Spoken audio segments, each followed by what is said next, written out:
101.2 কুয়াশা।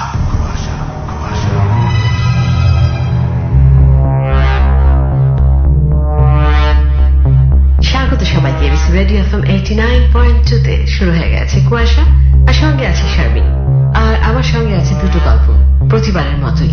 আজকে প্রথম যে গল্পটি শুনবো আমার ভীষণ প্রিয় লেখকের হেমেন্দ্র কুমার রায়ের লেখা বন্দি আত্মার কাহিনী, যেটা পড়ে শোনাবে সে। প্রথম পর্বটি এখন শুনছি, আর দ্বিতীয় পর্ব শুনবো সরাসরি একটা বিরতি নিয়ে। তারপর আমি আবার ফিরে আসছি। কোথাও যাবেন না, সঙ্গেই থাকবেন। আপনি শুনছেন কুয়াশা, এবিসি রেডিও 89.2 এফএম এ, সঙ্গে আছি শারমিন। কুয়াশা।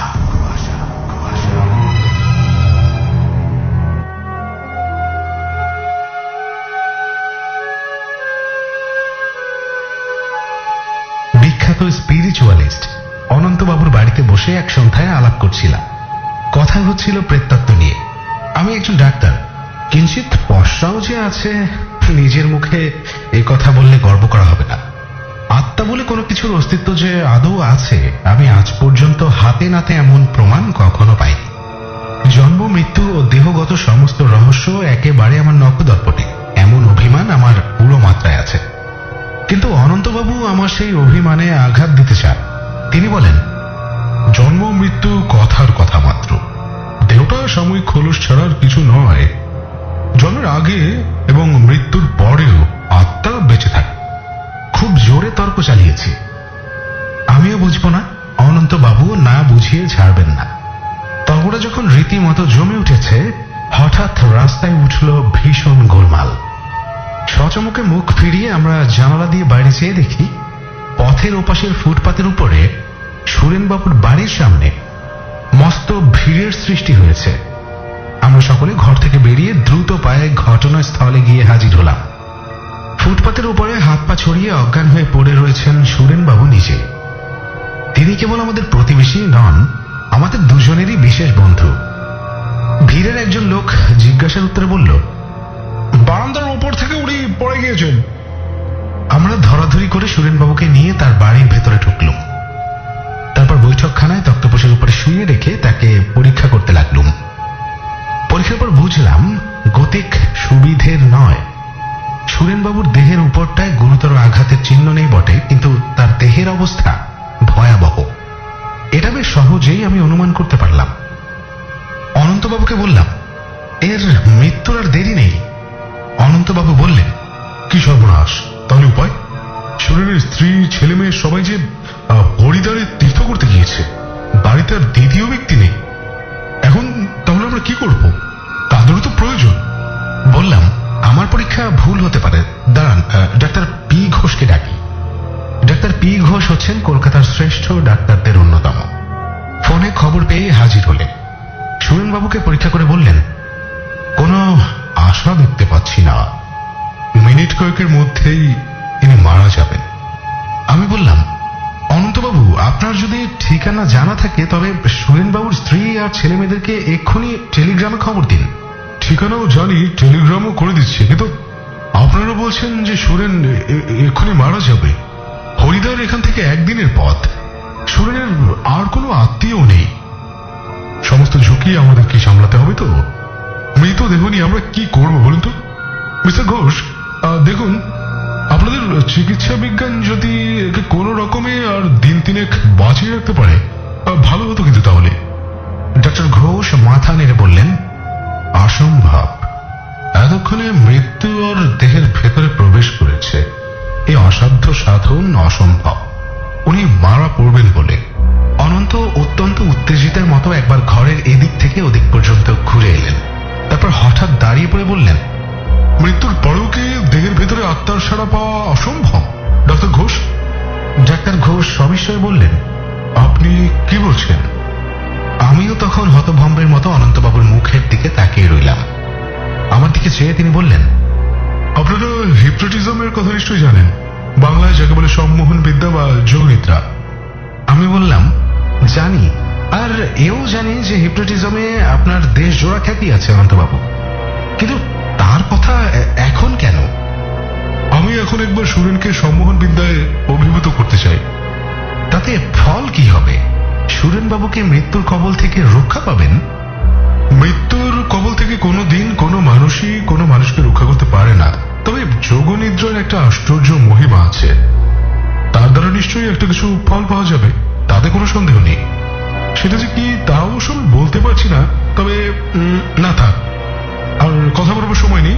সুরেনের দিকে তাকিয়ে দেখুন, ওর শেষ মুহূর্ত উপস্থিত। সুরেনবাবুর মুখ তখন মৃত্যু যন্ত্রণায় ভীষণ হয়ে উঠেছে। তার দুই বিস্ফোরিত চোখের তারা চারিদিকে ঘুরছিল।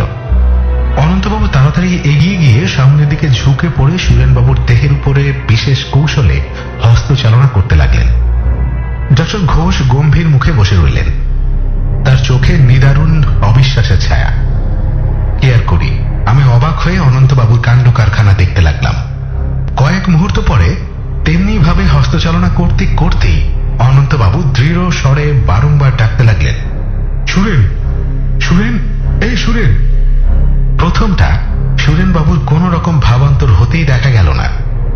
তারপর ধীরে ধীরে তার চোখের তারা স্থির ও স্বাভাবিক হয়ে এলো। অনন্তবাবু বললেন, সুরেন, আমার চোখের দিকে একবার তাকিয়ে দেখো। সুরেনবাবুর চোখ অনন্তবাবুর চোখের দিকে ফিরল। সঙ্গে সঙ্গে তার সারা দেহ একবার শিউরে উঠল। সুরেন স্বাভাবিক কণ্ঠে জবাব হলো, কি তোমার কি কোনো কষ্ট হচ্ছে? না। তবে জবাব নেই। আবার 3-4 বার ডাকাডাকির পর সুরেনবাবু চমকে উঠে বললেন, হ্যাঁ, তুমি কি ঘুমোচ্ছ? হ্যাঁ, আর আমায় ডেকো না তোমরা, আমাকে ঘুমোতে ঘুমোতে মরতে দাও। তবে তুমি ঘুমো, কাল সকালে আমি তোমাকে ডাকবো। তোমাকে সারা দিতেই হবে সুরেন। সারা দেব, এখন আমি মরছি, আমাকে ঘুমোতে দাও। সুরেনবাবুর দুই চোখ মুতে গেল। অনন্তবাবু আমাদের কাছে এসে বললেন, আপনাদের মত কি, কিরকম বুঝলেন আপনারা বলেন তো?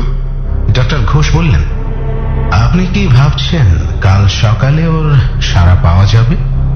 হ্যাঁ। অসম্ভব, তাহলে তো চিকিৎসা বিজ্ঞান ব্যর্থ হয়ে যাবে। বেশ, কাল সকালে এসে দেখবেন। আসব, যদিও জানি অসম্ভব সম্ভব হবে না, তবু আপনি আমার কৌতূহল জাগিয়ে তুলেছেন। কাল সকালে আমি আবার আসছি। পরের দিন সকাল। বহু কাল ধরে প্রেততত্ত্ব নিয়ে ক্রমাগত নাড়াচাড়া করে গোড়ামির দ্বারা আচ্ছন্ন হয়ে অনন্তবাবু বিচার শক্তি হারিয়ে ফেলেছেন। এই কথা বলা বলি করতে করতে ডক্টর ঘোষের সঙ্গে আমি সুরেনবাবুর বাড়িতে গিয়ে হাজির হলাম। দেখলাম বৈঠকখানার সমস্ত জানলা বন্ধ করে আধা অন্ধকার ঘরে সুরেনবাবুর দেহের পাশে অনন্তবাবু চুপ করে বসে আছেন, সমস্ত নিথর নিঝুম। ডক্টর ঘোষ সুরেনবাবুর দেহ পরীক্ষা করে বললেন, দেহ শীতল আর আড়ষ্ট, হৃৎপিণ্ডের ক্রিয়া স্তব্ধ, শ্বাস প্রশ্বাস নেই। কাল রাত্রে এর মৃত্যু হয়েছে। ডাক্তার জিজ্ঞেস করলেন, অনন্তবাবু, এখনো কি আপনার সন্দেহ দূর হয়নি? অনন্তবাবু উত্তর দিলেন না। সুরেনবাবুর গায়ের রং রীতিমতো হলদেটে হয়ে গেছে। তার দুই চোখ বোঝা, মুখ হা করা। আমি বললাম, আর কেন অনন্তবাবু, এবারের সৎকারের ব্যবস্থা করুন। হরিদ্বারে তার করে দিয়েছি, আগে সুরেনের স্ত্রী আর ছেলেমেয়েরা আসুক। সে কি, ততক্ষণে ওর দেহটার কি অবস্থা হবে বুঝতে পারছেন আপনি? দেহের কি অবস্থা হবে বুঝতে পারছি না, তবে সুরেনকে আর একবার ডেকে দেখা দরকার। ডক্টর ঘোষ বললেন, আপনার কি মাথা খারাপ হয়ে গেছে? আর কাকে ডাকবেন আপনি? সুরেনকে। সুরেন, সুরেন। কোনো সাড়া নেই। ডক্টর ঘোষ বললেন, কি আশ্চর্য, মরা কখনো কথা বলে নাকি আবার? সুরেন, সুরেন, আমি অনন্ত, তোমাকে ডাকছি। সুরেন, একবার সাড়া দাও। স্তম্ভিত নেত্রে দেখলাম সুরেনবাবুর ফাঁক করা ওষ্ঠাধরের ওপাশে জিভখানা ছটফট করছে যেন। সুরেন, সুরেন। সুরেনবাবুর চোয়াল ও ওষ্ঠাধর একটুও নড়ল না, কিন্তু তার হা করা মুখ বিবর থেকে অদ্ভুত বিকৃত স্বরে এই কথাগুলো বেরোল, আমার কেন, আমার মৃত্যু হয়েছে, আমি এখন ঘুমোচ্ছি। সে কি স্বর! মনে হলো সুরেনবাবুর মুখ থেকে যেন কথা বলছে না, সে সুর আসছে যেন বহু দূর থেকে। যেন গভীর কোনো গিরি গুহার অতলতার ভেতর থেকে একটা অজানা ভয়ে আমার গা কাঁপতে লাগলো। ডক্টর ঘোষ যেন ধাক্কা খেয়ে পিছিয়ে গিয়ে দাঁড়ালেন দেয়ালে পিঠ রেখে, তার চোখ মুখ উদ্ভ্রান্তের মতো। শুনেন, তুমি কি এখনো ঘুমিয়ে আছো? না, আমি ঘুমোচ্ছিলাম বটে, কিন্তু এখন আমার মৃত্যু হয়েছে। শুনেন, আবার তুমি ঘুমিয়ে পড়ো। ডক্টর ঘোষ, আপনার কোনো বক্তব্য আছে? ডক্টর ঘোষ ক্ষীণ স্বরে বললেন, না। সুরেনবাবুর কণ্ঠস্বর কিরকম মনে হলো? ভয়ানক। মানুষের গলার ভেতর থেকে যে ওরকম বীভৎস আওয়াজ বের হতে পারে এটা ধারণার অতীত। ও তো কণ্ঠস্বর নয়, যেন একটা অমানসিক ধ্বনি মাত্র। কিন্তু ও ধ্বনি তো অপর কারো নয়, ও ধ্বনি আসছে সুরেনের গলার ভেতর থেকে। সুরেনকে আজ আর ব্যস্ত করবো না, ও এখন নিশ্চিন্ত আরামে ঘুমিয়ে থাক। বোধহয় পরশুদিনই সুরেনের স্ত্রী এসে পড়বেন, তখন আরেকবার আপনাকে ডাকবো। আসবেন তো? নিশ্চয়ই আসবো। ডক্টর ঘোষ তার বিস্ময়াবিষ্ট কৌতূহল দমন করে শশব্যস্ত হয়ে বললেন, এই যে অজানা নতুন বিজ্ঞানের রহস্য, না এসে থাকতে পারবো না।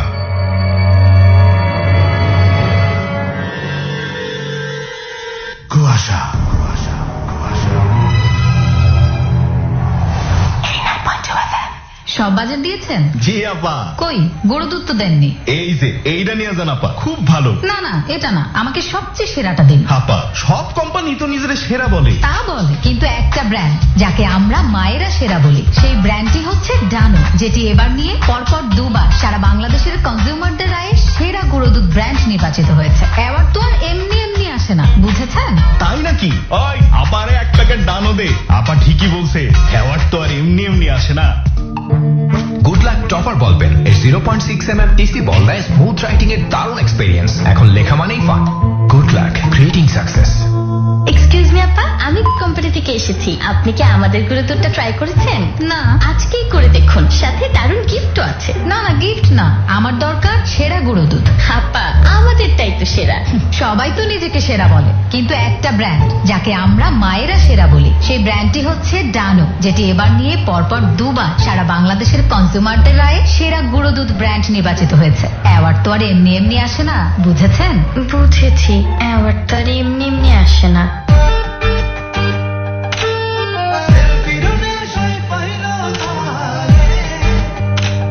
বুঝতে তোমার ছবি তোলা? এবার আমার সিরিয়াস কথাটা বলি। জি বলেন ভাইয়া। শোনো, নতুন আইন হয়েছে, নিজের ভাই ছাড়া অন্য কাউকে ভাইয়া বলা যাবে না। ও রিয়েলি? তাহলে চলেন আমরা একসাথে একটা হ্যাশট্যাগ নো ভাইয়া সেলফি তুলি। আসেন।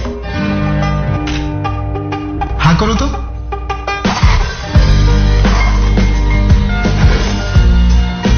মজার মেক্সিকান স্বাদে ডিটোস এর ক্রিস্পি ক্রাঞ্চি বাইট নিয়ে যাবে অন্য লেভেলে। ডিটোস, স্বাদই এমন, ভুলিয়ে এমন। From New Zealand dairy. 8, 9, 2. কুয়াশা, কুয়াশা, কুয়াশা।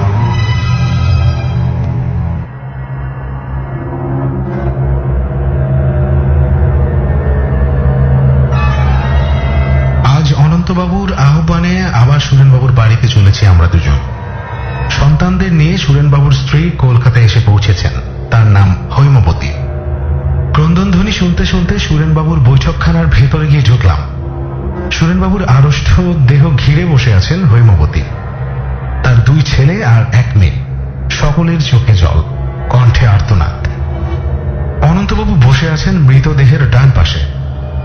মুদিত নেত্রে তিনি মূর্তির মতো স্থির, যেন ধ্যানমগ্ন। সুরেনবাবুর দেহ যেমন ভাবে দেখে গিয়েছিলাম তেমনি ভাবেই আছে। হৈমবতী গতকাল এসেছেন। হিসেব করে দেখলাম সুরেনবাবুর মৃত্যুর পর 5 দিন কেটে গেছে।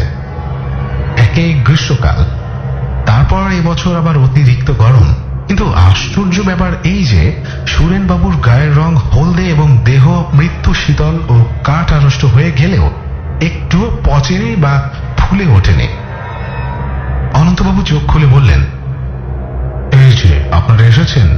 হৈমবতী বড়ই ব্যস্ত হয়ে উঠেছে। তাহলে সুরেনকে আর একবার জাগাবার চেষ্টা করি। আমরা যদিও আমার বুকের ভেতরে কাঁপন জাগল। মৃতদেহের উপরে খানিকক্ষণ হস্তচালনা করে অনন্তবাবু ডাকলেন, সুরেন, সুরেন, সুরেন।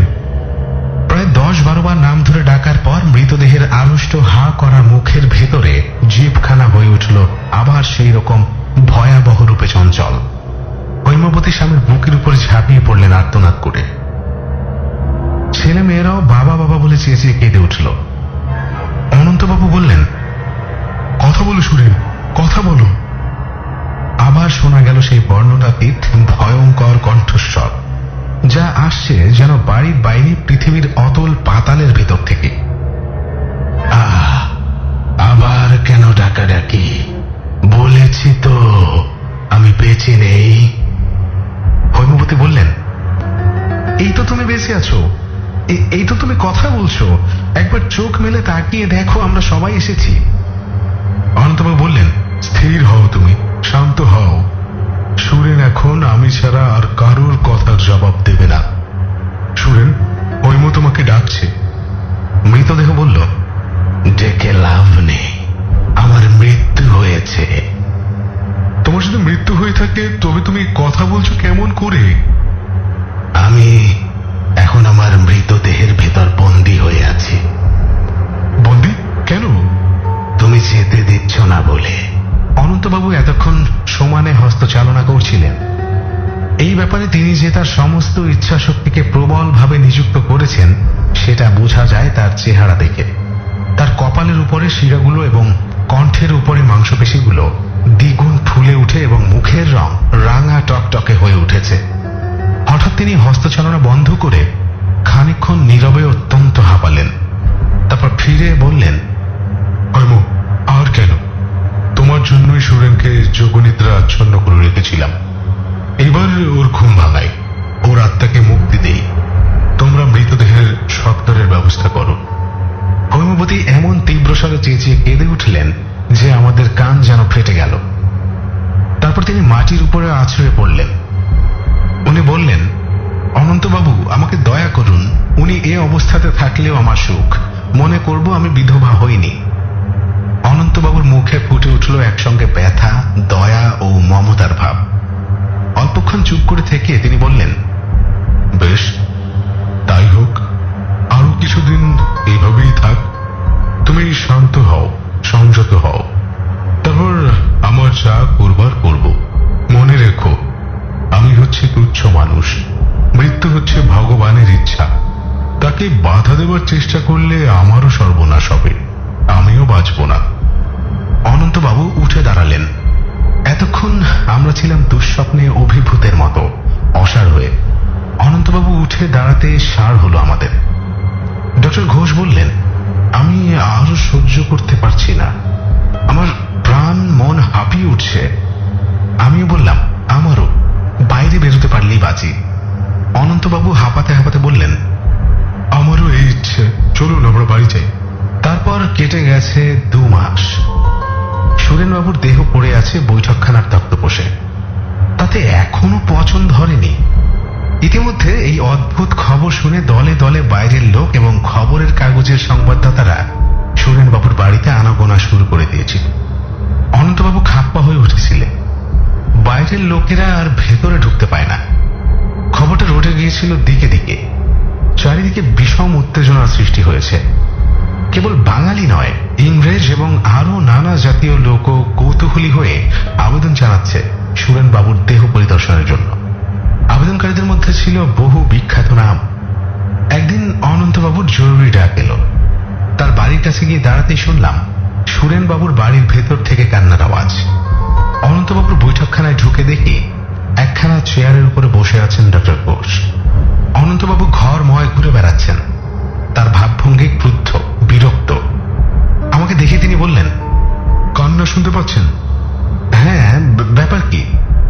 আজ সুরেনের যোগনিদ্রা ভাঙব, তাই ওই কান্না। হৈমবতীর ইচ্ছা সুরেনের দেহ ওইভাবেই থাকুক, কিন্তু তাও কি সম্ভব? আমি বেশ বুঝতে পারছি আমার নিজের স্বাস্থ্য দিনে দিনে ভেঙে পড়ছে। এই অস্বাভাবিক উত্তেজনা আর কতদিন সহ্য হয় বলুন? প্রবল ইচ্ছা শক্তিরও সীমা আছে। এই জন্যই আমাকে ডেকেছেন? আপনাকেও ডাক্তার ঘোষকেও। আর একটা কথা কি জানেন, নিজেকে অপরাধী বলে মনে হচ্ছে। বোধহয় প্রকৃতির আইন ভঙ্গ করছি। ভগবান সুরেনের আত্মাকে যে অদৃশ্য পথে নিয়ে যেতে চান, আমি হয়েছি তার বাধার মতো। এক মস্ত অপরাধ। এজন্য হয়তো আমাকে শাস্তি ভোগ করতে হবে। হয়তো একটা প্রাণহীন কুৎসিত দেহের কারাগারে বন্দী হয়ে সুরেনের আত্মা অত্যন্ত কষ্ট ভোগ করছে। না, আর নয়। আমি দৃঢ় প্রতিজ্ঞা করছি, এ ব্যাপারের উপরে আজকেই জবনিকা ফেলে দেব। কারণ মিনতি, কারণ অশ্রু আর আমাকে বাধা দিতে পারবে না। আসুন আপনারা, গোড়া থেকেই যখন সঙ্গে আছেন তখন শেষ দৃশ্যটাও দেখুন। শেষ পর্যন্ত হৈমবতীকেও সম্মতি দিতে হলো। অনন্তবাবু অনেক চেষ্টার পর তাকে বুঝিয়েছেন, এই মৃতদেহের মধ্যে সুরেনবাবুর আত্মা বন্দী হয়ে আছে অভিশপ্তের মতো। দেহ থেকে বেরোতে না পারলে আত্মার গতি হবে না। অনন্তবাবু দেহের পাশে বসে হস্তচালনা করতে করতে ডাকলেন, সুরেন, সুরেন, সুরেন। আমরা রোমাঞ্চিত দেহে বিস্ফোরিত নেত্রে রুদ্ধ শ্বাসে মৃতদেহের দিকে তাকিয়ে রইলাম। 7-8 মিনিট কেটে গেল। দেহ নিঃসাড়। অনন্তবাবুর কপাল থেকে দর দর ধারে ঘাম ঝরতে লাগলো। সুরেন, সুরেন, জাগো, সাড়া দাও, আমি অনন্ত তোমাকে ডাকছি সুরেন। আরো 7-8 মিনিট কাটল। অনন্তবাবু উদ্বিগ্ন কণ্ঠে বললেন, তবে কি ব্যর্থ হব? সুরেনের আত্মা কি নেই? না না, তা তো হতে পারে না। যোগনিদ্রার প্রভাব না থাকলে দেহের অবস্থান হতো যে অন্যরকম। সুরেন, সুরেন, জাগো, তোমার যোগনিদ্রা ভঙ্গ হোক সুরেন। এইবার উন্মুক্ত দন্ত কণ্টকিত মুখবিহবনের মধ্যে জ্যান্ত হয়ে ছটফট করতে লাগলো জিভখানা। সুরেন। উত্তরে শোনা গেল এক ভীষণ ও তীক্ষ্ণ আর্তধ্বনি। সে আর্তনাদ ভাষায় বর্ণনা করা যায় না। মানুষের কান কোনো দিনও শোনেনি তেমন আর্তনাদ। ছেলেমেয়েরা ঘর ছেড়ে পালিয়ে গেল। হৈমবতী মূর্ছিত হয়ে পড়লেন। আমাদের অবস্থা হয়ে দাঁড়ালো শোচনীয়। সুরেন, শান্ত হও ভাই, শান্ত হও তুমি।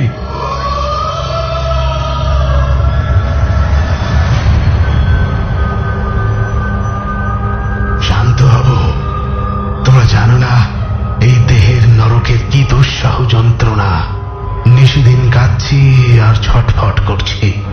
মৃত্যুর পরেও এ কি শাস্তি? আর কেন? আমাকে এবার মুক্তি দাও, মুক্তি দাও। আজকের স্বর আরো বিকট ও ভয়াল এবং আসছে যেন আরো আরো আরো বেশি দূর থেকে। অনন্তবাবু বললেন, তোমাকে মুক্তি দিলুম সুরেন, ভেঙে যাক তোমার যোগনিদ্রা। পর মুহূর্তে অদ্ভুত একটা শব্দ হলো। সঙ্গে সঙ্গে আচ্ছন্নের মতো দেখলাম তক্তপোষের উপর পড়ে রয়েছে সুরেনবাবুর দেহের বদলে একটা নর কঙ্কাল এবং তার চারিদিক ঘিরে করাচ্ছে বিগলিত মাংস, মেদ, মজ্জার তরল বিবর্ণ ধারা। বিষম পূর্তিগন্ধে ঘরের বাতাস দুর্গন্ধ, বিষাক্ত। সভয়ে প্রাণপণে দৌড়ে বাইরে পালিয়ে এলাম।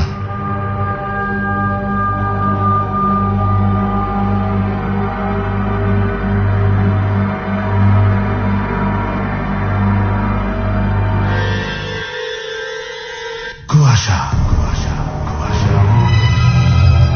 8, 9, 2. কুয়াশা, কুয়াশা, কুয়াশা।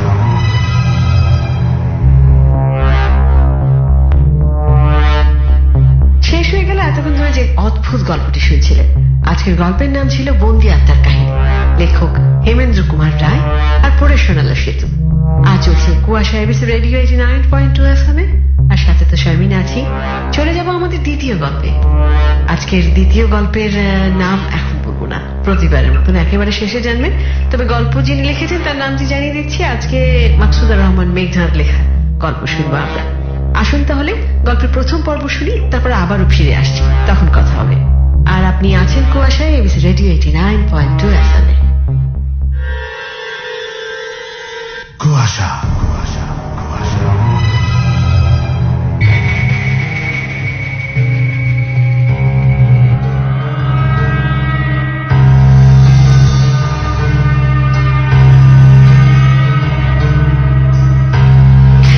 তীব্র শীতে সহনীয় আগুনের আঁচ যতটা আরামদায়ক, ঠিক ততটাই সহনীয় বা আরামদায়ক নয় আগুনের জ্বলন্ত শিখার কাছের স্পর্শ।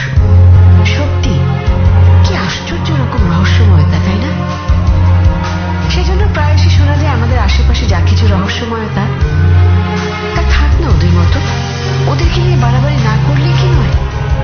তবু আমরা মানুষের বড্ড বেশি কৌতূহল প্রিয়, আর তাই কখনো কখনো পৌঁছে যাই কৌতূহলের শেষ ধাপের অন্য কোনো সীমানায়, যে সীমানায় পাশাপাশি বাস করে অদেখা ভুবনের রহস্যময় আত্মা অথবা অশরীরী কালো ছায়ার ক্ষোভ, যে ক্ষোভে বিনা দোষে বা ভয়ঙ্কর দোষে আমরা দণ্ডপ্রাপ্ত আসামিদের মতো শাস্তি পাই।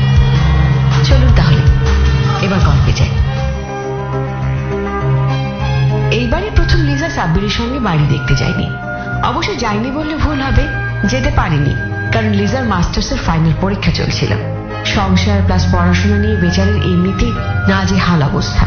তারপর ছুটির দিনে ঘুরে ঘুরে বাড়ি দেখে বেড়ানোর কোনো ইচ্ছেই উঠছিল না, তাই বাধ্য হয়ে সাব্বিরের উপর ছেড়ে দিয়েছিল বিষয়টা।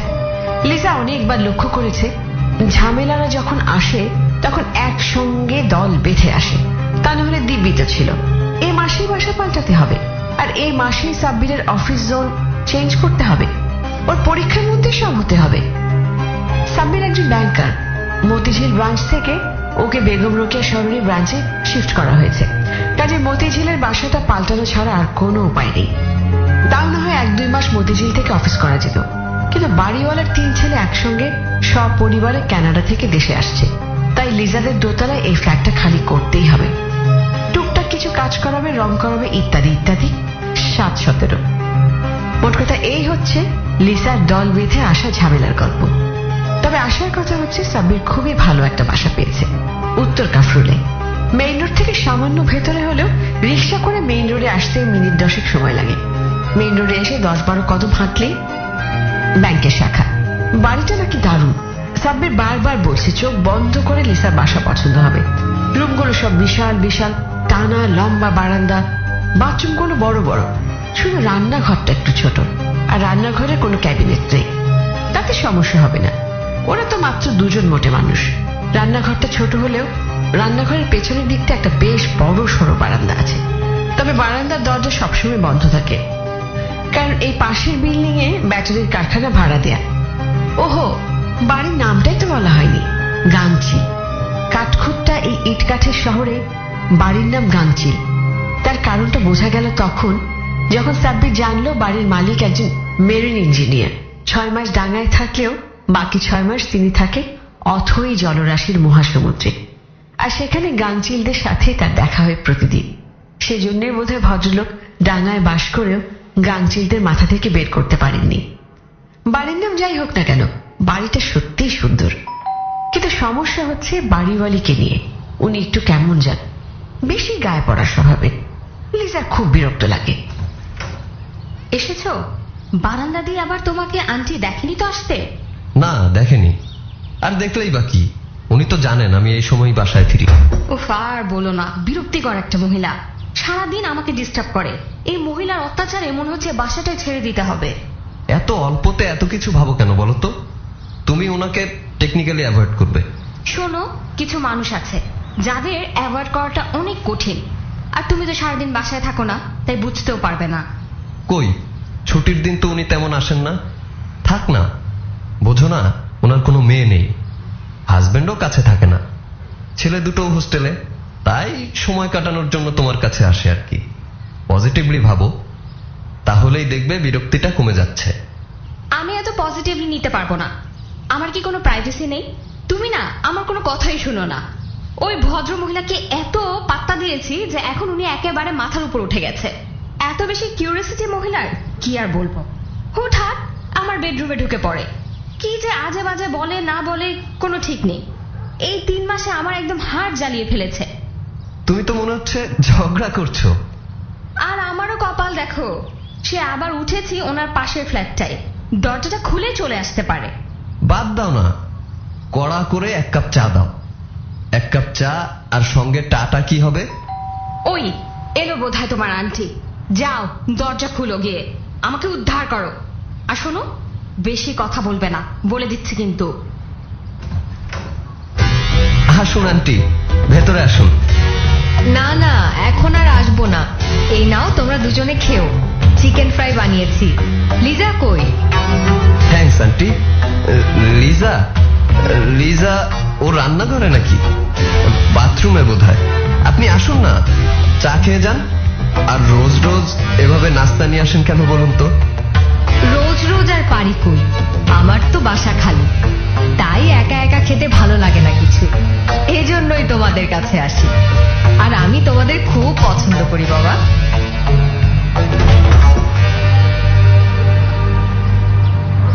তুমি এত কথা বলছিলে কেন মহিলার সঙ্গে? তোমার এসব গদগদ কথার জন্যই তো মহিলা সারাক্ষণ আমাকে বিরক্ত করে। আরে বাবা, বয়স্ক একজন মহিলা খাবারের প্লেট নিয়ে দরজার কাছে এসে দাঁড়িয়েছে। আমি কি প্লেটটা নিয়ে দরজাটা মুখের উপর বন্ধ করে দিতে পারি? ভদ্রতা বলেও তো একটা ব্যাপার আছে। আর তুমি বা উনাকে এত অপছন্দ করছো কেন বলো তো? তুমি জানো না আজ উনি কি করেছে? রান্নাঘরে ঢুকে আমার রান্না করা খাবার ঢাকনি তুলে তুলে দেখেছে। আমি এই বাসায় থাকবো না, বুঝেছো? আরেকদিন কি করেছে জানো? তরকারিতে আঙ্গুল দিয়ে চেখে দেখেছে। চিন্তা করেছো তুমি? আমি এই বাসায় থাকবো না, ছেড়ে দিব। না থাকলে অন্য বাসা দেখো। আমাকে ওইসব বাসা টাসা দেখা দেখি ঝামেলায় ফেলবে না। মানে তুমি এরকম গাছার ভাব দেখাচ্ছ কেন সাব্বির? আমার একটা প্রবলেম হলে সেটা তোমাকে বলতে পারবো না আমি? আর এই পর্যন্ত যতবার বাসা পাল্টেছি সবসময় তো আমি তোমার সঙ্গে ছিলাম। শুধু এবারে আমি যখন বলছি যে আমার প্রবলেম হচ্ছে, আর এবারে পরীক্ষা ছিল বলে তুমি বাসাটা একা একা খুঁজেছো, তাতেই এত মেজাজ দেখাচ্ছ। তোমার কি হয়েছে বলো তো? অফিস থেকে আসতে না আসতেই বাড়িওয়ালা আন্টিকে নিয়ে পড়েছো। এসব কথাগুলো তো পরেও বলা যায়, সবকিছু এত মাথায় ধরে রাখো কেন বলো তো? আমার কিন্তু এবার বিরক্ত লাগছে লিজা। ও আচ্ছা, আমার কথা শুনতে তোমার আজকাল বিরক্ত লাগে তাই না? তুমি কি ঝগড়া করতে চাচ্ছ? আমি কি সবসময় ঝগড়ার মুডে থাকি নাকি? প্রশ্ন দিয়ে প্রশ্নের উত্তর দিবে না।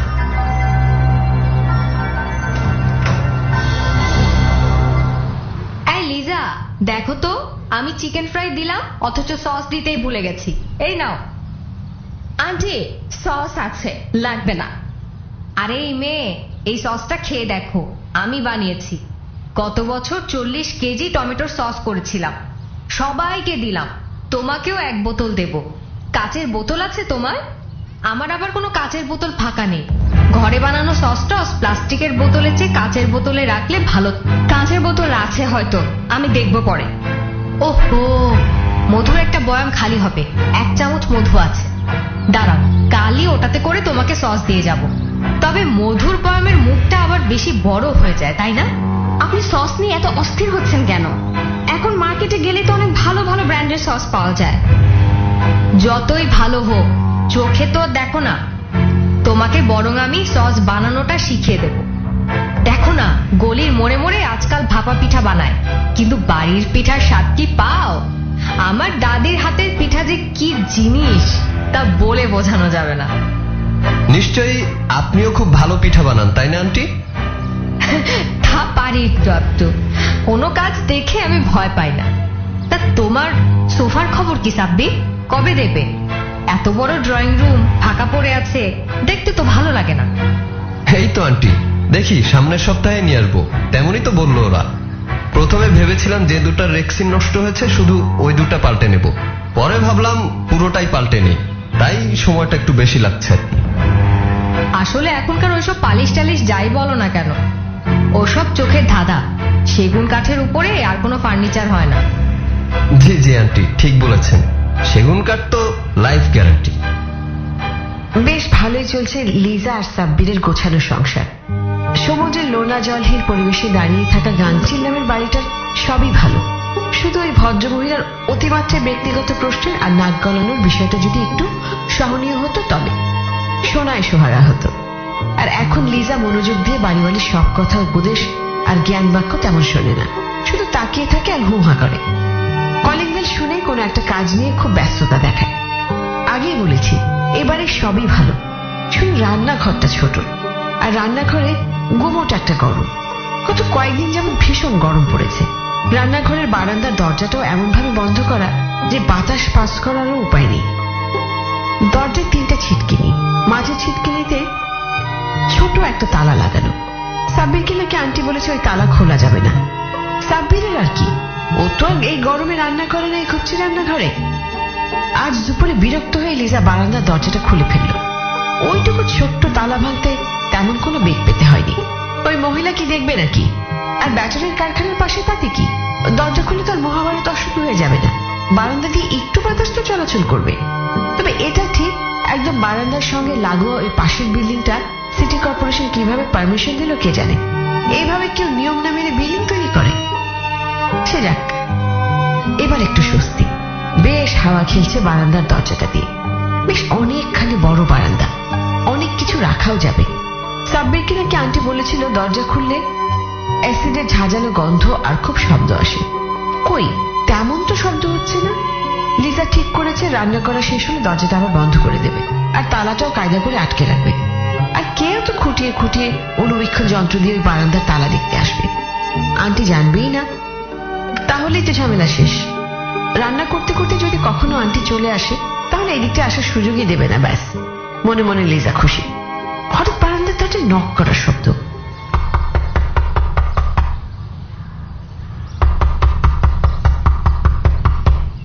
আরে, কে নক করছে? দেখা যাচ্ছে না তো। ভর দুপুরে কেমন যেন সব থমকে আছে মনে হচ্ছে। দরজায় নক করা শুনে লিজা যেন চমকে উঠল। দরজায় সত্যি কেউ নক করছে নাকি ভুল শুনছি লিজা? দরজাটা তো বাতাসে নড়ছে, অথচ কাউকে দেখা যাচ্ছে না তো। কে কে? আমি ভাবি, আমার নাম ছন্দা। আমি এই তো পাশের ফ্ল্যাটে থাকি। আপনি বারান্দার দরজা খুললেন বলে বুঝলাম এই ফ্ল্যাটে নতুন এসেছেন। তা কবে এলেন? এসেছে বেশ কিছুদিন হলো। আসলে এতদিন দরজাটা বন্ধ থাকতো তো, তাই আর কি। আগের ভাবে কিন্তু দরজাটা খুলেই রাখতো, সব সময় আমার সঙ্গে গল্প করতো, আমার বাসায়ও আসতো। আপনাদের বাড়ি হলে অবশ্য দরজা বন্ধ রাখতে বলে, আর দরজা খুলেছেন দেখলে হয়তো রাগ করবে। ওনাকে কিন্তু কিছু বলবেন না। না না না না না, আসলে তেমন কিছু নয়। আপনাদের বিল্ডিং এ তো ব্যাটারির কারখানা ভাড়া দেয়া, তাই হয়তো উনি বলেছেন। বিপদ আপদের কথা ভেবেই বলেছেন। ব্যাটারির কারখানা তো নিচতলায়, তার উপর কদিন পরপরই কারখানা বন্ধ থাকে। আর আমি থাকছি না, সেটা অবশ্য সমস্যা নয়। আসলে এই জমিটা আপনাদের বাড়িওয়ালি কিনতে চেয়েছিল, কিন্তু এই জমির মালিক তার ছোট দেবর। এইসব নিয়ে কি যেন ঝামেলা চলছে, তারপর থেকে এই মুখ দেখা দেখি বন্ধ তাদের। আপনি একাই থাকেন এ বাসায়?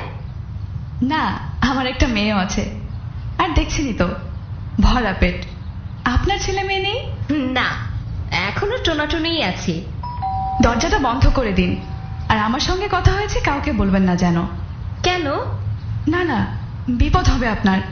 আমার কথা কাউকে বলবেন না, আপনার স্বামীকেও না। কি করছিলে? রান্না করছি আন্টি। এত গরম। আসুন না, ভেতরে আসুন। আর বলো না, যাবো একটু গুলশান, আরেক্স এর পর্দা কিনতে হবে। যাবে তুমি? না আন্টি, আমার একটু কাজ আছে। মানে একটু ইউনিভার্সিটিতে যেতে হতে পারে। রান্নায় শেষ করনি, যাবে কখন? এ কি, তোমার রান্নাঘরের ওই কোণায় তো মাকড়সার জাল ঝুলছে। রান্নাঘর ঝাড়ো না? শোনো মেয়ে, আধুনিক মেয়েরা এসব মানে না, কিন্তু এটা কিন্তু সত্যি। ঘরে মাকড়সার জাল ঝুলে থাকা মানে দারিদ্রতার লক্ষণ। ও হ্যাঁ, তাই তো। মাকড়সার জাল হয়ে গেছে কোনায়, খেয়ালই করিনি। বুয়াকে বলতে হবে। সব কাজের জন্য বুয়ার উপর নির্ভর করবা না। এই আমাকে দেখো, আমার মা আমাদের 7 বোনকে সব কাজ শিখিয়েছে, যাতে গরিবের ঘরে বিয়ে হলে কাজ করে খেতে পারি, আর বড়লোকের ঘরে বিয়ে হলে কাজ করিয়ে খেতে পারি। সব কিছু শিখতে হবে মা। তা হঠাৎ আন্টি পর্দা কিনছেন? আমার বোনের মেয়েকে পাঠাতে হবে। তসরের কাজ করা পর্দাগুলো আছে না, ওইগুলো। কি রং কিনবো বলো তো? আপনার ভাগ্নিকে ফোন দিয়ে জিজ্ঞেস করুন। আপনি এত কিছু পারেন, তা কাজের লোকের হাতে রান্না খেতে ভালো লাগে আপনার? রাধুনি আমার কাজের লোক না, ওকে সব রান্না আমি নিজে শিখিয়েছি। তুমি মনে হয় একটু বিরক্ত হয়ে কথাটা বললা না? এ কি, রান্নাঘরের বারান্দার দরজাটার উপরের ছিটকিনি খোলা কেন? দেখি, তালাটা খুলেছো নাকি? না না না আন্টি, এত গরম, তাই ভাবছিলাম দরজাটা খুলবো। তার তালা দেখে ভাবলাম চাবিটা না হয় চাইবো একবার আপনার কাছে। রান্নাঘরটা এত ছোট আপনার যে গুমোট গরমে বেশিক্ষণ না কাজ করা যায় না, বুঝলেন? আমি কিন্তু বাচ্চা এক কথার মানুষ, প্রথমবার তাই মাফ করলাম। ভবিষ্যতে আর এই দরজা খোলার চেষ্টা করবে না। আর যদি তারপরও খোলো, 1 সপ্তাহের নোটিশে বাসা ছেড়ে ছেড়ে দিতে হবে। আপনি এতটা রেগে যাচ্ছেন কেন আন্টি? কি আছে দরজার ওপাশে? আর এক সপ্তাহ নোটিশ দিব মানে কি? আপনি বাড়িওয়ালা, বাড়ি ভাড়া দেওয়ার নিয়ম কানুন গুলো তো খুব ভালো মতোই জানা আছে আপনার। না জানলে আমি বলছি শুনুন, আপনি 1 মাসের ভাড়া অ্যাডভান্স নিয়েছেন, আর কোথাও এমন নিয়ম নেই যে। শোনো মেয়ে, মুরব্বীদের কথা শোনা আজকাল তো সবাই ছেড়েই দিয়েছে। জানোই তো আমি চট করে রেগে যাই, তাই নোটিশের কথা বলে ফেলেছি। আসলে ওই বিল্ডিং এর ব্যাটারি ফ্যাক্টরি থেকে একবার আগুন লেগে আমার বাসায় দুর্ঘটনা ঘটে। এই নিয়ে থানা পুলিশ নানান ঝামেলা পোহাতে হয়েছে। সেটা আমাকে পরিষ্কার করে বলে দিলেই কিন্তু হতো আন্টি। আপনি তো এমন ভাবে আমাকে নিষেধাজ্ঞা দিচ্ছেন যেন ওই বাড়িতে মানুষ নয় ভূত থাকে।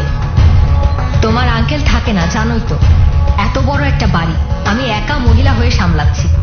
আমি তাই কোনো ঝামেলা চাই না। তাছাড়া এই ফ্ল্যাট অনেক দিন ফাঁকা পড়েছিল, কারণ এখানে নাকি। কি এখানে? অন্যদিন বলবো। আজ আসি, আমার দেরি হয়ে যাচ্ছে। যে মহিলা রেলগাড়ির মতো লম্বা করে অযথা বিষয় নিয়ে কথা বলতে বলতে আর গল্প করতে পারে, সে মহিলাই গল্প করার টপিক পেয়েও কেমন যেন এড়িয়ে গেল মনে হয়। নিশ্চয়ই আগুন লেগে দুর্ঘটনা ঘটার পর যথেষ্ট নাজেহাল হয়েছিল, তাই নিজের ভোগান্তির কথা বা গল্পটা অত ঘটা করে বলেনি ভদ্রমহিলা। যাই হোক, লিজা বুঝতে পেরেছে থানা পুলিশে ঝামেলা আর ওই জমিটা কিনতে না পারার জ্বালা ভীষণভাবে পোড়ায় ওনাকে। কিন্তু রান্নাঘরের দরজাটা খুলে ছন্দা নামের ওই প্রেগনেন্ট মহিলার সঙ্গে কথা বলার পর আরেক বিরক্তিকর ঘটনার উৎপাত শুরু হলো। যখন তখন মহিলা দরজায় নক করে, আর এটা সেটা চায়, যেন নিত্যদিনই তার অভাব লেগেই থাকে। লবণ, চিনি, ম্যাচ, চা পাতা, ডিম, ডাল এই পর্যন্ত সহ্য করা গেছে, কিন্তু এখন তো নতুন বাহানা। এ কি রে বাবা, কি ধুরন্ধর মহিলা রে বাবা, নাকি বেশি খাতির করার চেষ্টা করছে কোনটা? এদিকে আমার ভরা পেট দেখে লিজার মায়াও হয়। সাব্বিরকে বললে উল্টো হয়তো দুটো কথাই শোনাবে, বলবে আন্টির উৎপাত নিয়ে এত কথা বলো, আবার যেচে নতুন উৎপাত দাওয়াত করে নিয়েছো। না, আর অত বেশি পাত্তা দেয়া যাবে না। এই যে নক করা শুরু হয়ে গেছে, নিজের অজান্তেই লিজার ভ্রুর মাঝখানে ভাঁজ পড়ে গেল। করুক নক, আজ দরজা খুলবেই না। ভাবি, লিজা ভাবি, আপনি তো রান্নাঘরেই আছেন, দরজাটা একটু খুলুন। আমি খুব অসুস্থ ভাবি, আমার যখন তখন অবস্থা। যখন তখন অবস্থা আবার? আমাকে আবারও ফাঁদে ফেলা হচ্ছে, তাই না? অসুস্থ হলে ডাক্তারের কাছে যা, আমার দরজায় নক কেন? প্রতিদিন নতুন নতুন বাহানা। ভাবি, লিজা ভাবি, একটু দরজাটা খুলুন, আমার খুব বিপদ। এই কি, এত জোরে নক করছেন কেন? এত জোরে কেউ কখনো দরজা ধাক্কায় নাকি? আমি বেডরুমে ছিলাম। কিছুক্ষণ ধরেই তো শব্দ পাচ্ছি আপনি রান্না করছেন, তাই আমার মেয়েটার জন্য রান্না করেছিলাম, কিন্তু সব পুড়ে গেছে। আর শরীরটাও খারাপ, তাই রান্না করতে পারছি না। 1 প্লেট ভাত যদি দিতেন ভাবি। কিছু মনে করবেন না ভাবি, রোজ রোজ আপনার রান্না কেন পুড়ে যায় বলুন তো? আর আজ তো আমি রান্না করিনি, সকালে শুধু নাস্তা বানিয়েছি। এখন আমি একটু বের হব, আমাদের দাওয়াত আছে, রাতে ফিরবো। সাব্বির অফিস থেকে আমার কাজিনের বাসায় চলে যাবে, নাস্তা আছে, সেগুলো দিব নাকি? আপনি তো বেরোবেনই। আমার মনে হচ্ছে আজ আমার শরীরটা অনেক বেশি খারাপ ভাবি, আপনি যদি একটু কষ্ট করে আমার এখানে আসতেন। দেখুন ভাবি, আমার একটু কাজ আছে, আপনি অন্য কাউকে বলে দেখেন, তারা না থাকলে আমি আসতাম। আমি প্রেগনেন্ট না হলে এভাবে বলতাম না ভাবি। আমাকে একটা সিএনজি করে দেন, আমি হাসপাতালে চলে যেতে পারবো। এই অবস্থায় একা আপনি যাবেন নাকি? আপনার হাজবেন্ডকে ফোন দিন তো, উনি কোথায়? উনি ব্যাটারি নিয়ে চাঁদপুর চলে গেছেন, আসতে একটু সময় লাগবে বলেছে হাসপাতালে চলে যেতে। ও ওখানেই চলে আসবে। হাসপাতাল আমাদের পরিচিত। হাসপাতালের কোনো ফোন নাম্বার আছে আপনার কাছে? আচ্ছা, কাজ করুন, আপনার হাজবেন্ডের ফোন নাম্বারটা আমাকে দিন। আগে আপনি আসুন ভাবি। আমার খুব বিপদ, একটু সাহায্য করুন। দেখছেন তো এই বাড়িতে আমি ছাড়া আর কোনো পরিবার থাকে না, সবই ওই কর্মচারী মেস। ব্যথা হচ্ছে ভীষণ। আচ্ছা ঠিক আছে, আমি আসছি, আপনি রেডি হয়ে থাকুন। কোন হসপিটাল বলবো সিএনজি ওয়ালাকে? আপনি আগে আসুন, তাড়াতাড়ি আসুন। আপনার মেয়েটা কোথায়? ওকে তো কখনো দেখিনি। ও আছে, ও ঘরেই আছে, আপনি এক্ষুনি চলে আসুন। আপনার বাড়িওয়ালা যেন না জানে দেখবেন। উনি বাড়িতে নেই। লিজা ভেবেছিল পাশের ফ্ল্যাটের ওই ছন্দাকে নিয়ে আর মাথা ঘামাবে না, অথচ আরো বেশি জড়িয়ে পড়তে হলো। অবশ্য মহিলা এমন অসহায় ভাবে হেল্প চাইল, কি আর আর করা, সিএনজি করে ওনাদের পরিচিত হাসপাতালে অ্যাডমিট করে দিলেই তো হয়। সত্যিই তো, ওনার যখন কেউ নেই, বেচারি তুই ভরা পেট নিয়ে মুশকিলে পড়বেই। আর ভদ্রমহিলার হাজবেন্ডই বা কেমন, এইরকম অবস্থায় স্ত্রীর পাশে থাকবে না? নিজের কাজটা যদি এতটাই জরুরি হয়, তবে বাসায় তো অন্তত কাউকে রাখা উচিত ছিল।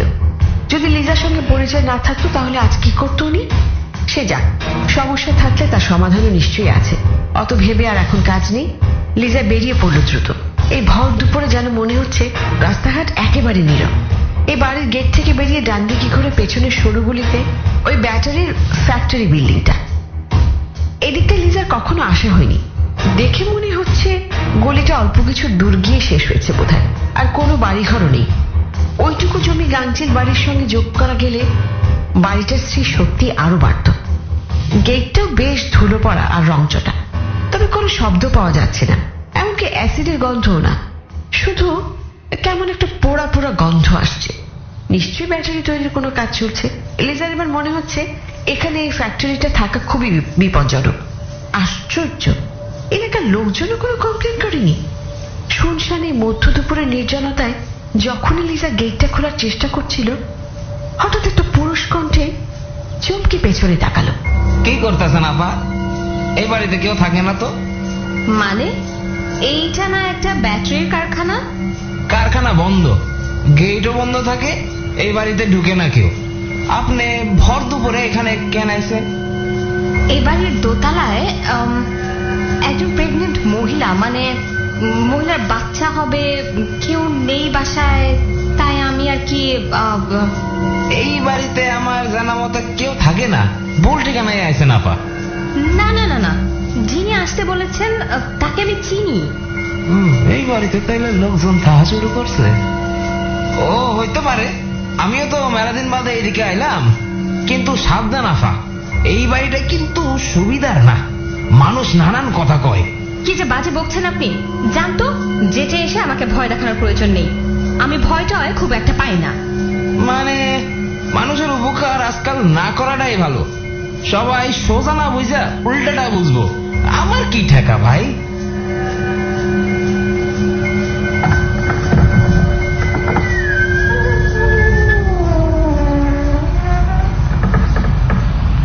এ কি সত্যি তো বাড়িটা ফাঁকা? লোকজন সব গেল কোথায়? আর পোড়া পোড়া গন্ধটা এখন নাকে বেশি লাগছে। নিশ্চয়ই অ্যাসিডের সঙ্গে বাজে কিছু পোড়া দিয়ে এই ব্যাটারি বানায়। আচ্ছা, গন্ধটা কেমন মাংস পোড়া মনে হচ্ছে না? এত চিন্তা করার দরকারটা কি? আমার কাজ ছন্দা ভাবিকে সিএনজিতে তুলে ওনার হাজবেন্ডকে ফোন দিয়ে জানিয়ে দেওয়া। ব্যাস, ওনাদের তো সব কথা বলে সেট করাই আছে। দরজাটা খোলা দেখছি। ভাবি ভাবি ভাবি, আসুন, আমি রান্নাঘরে। এই কি করছেন আপনি এসব? এত আগুন কেন এখানে? আর এই বাচ্চা মেয়েটার কি অবস্থা? ও তো মরে যাবে। হ্যাঁ, ও তো অনেক আগেই মরে গেছে। মানে আপনি পাগলামি করছেন কেন? আপনার পেটের বাচ্চাটার ভয়ঙ্কর ক্ষতি হবে। আমি এখন কি করব? আমার পেটের বাচ্চা?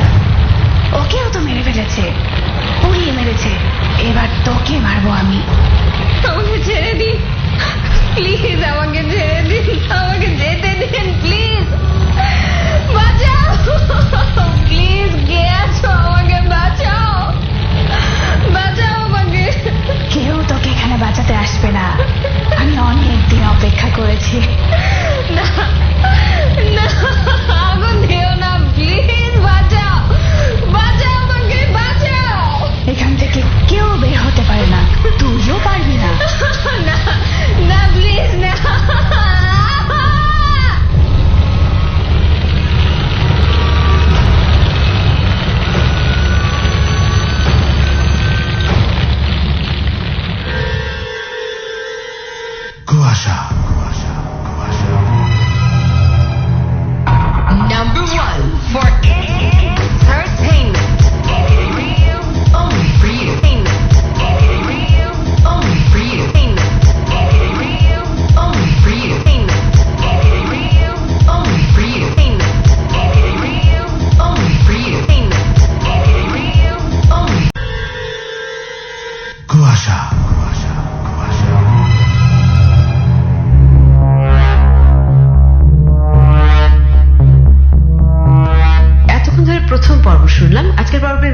চরিত্র লিজা এবং সাব্বির।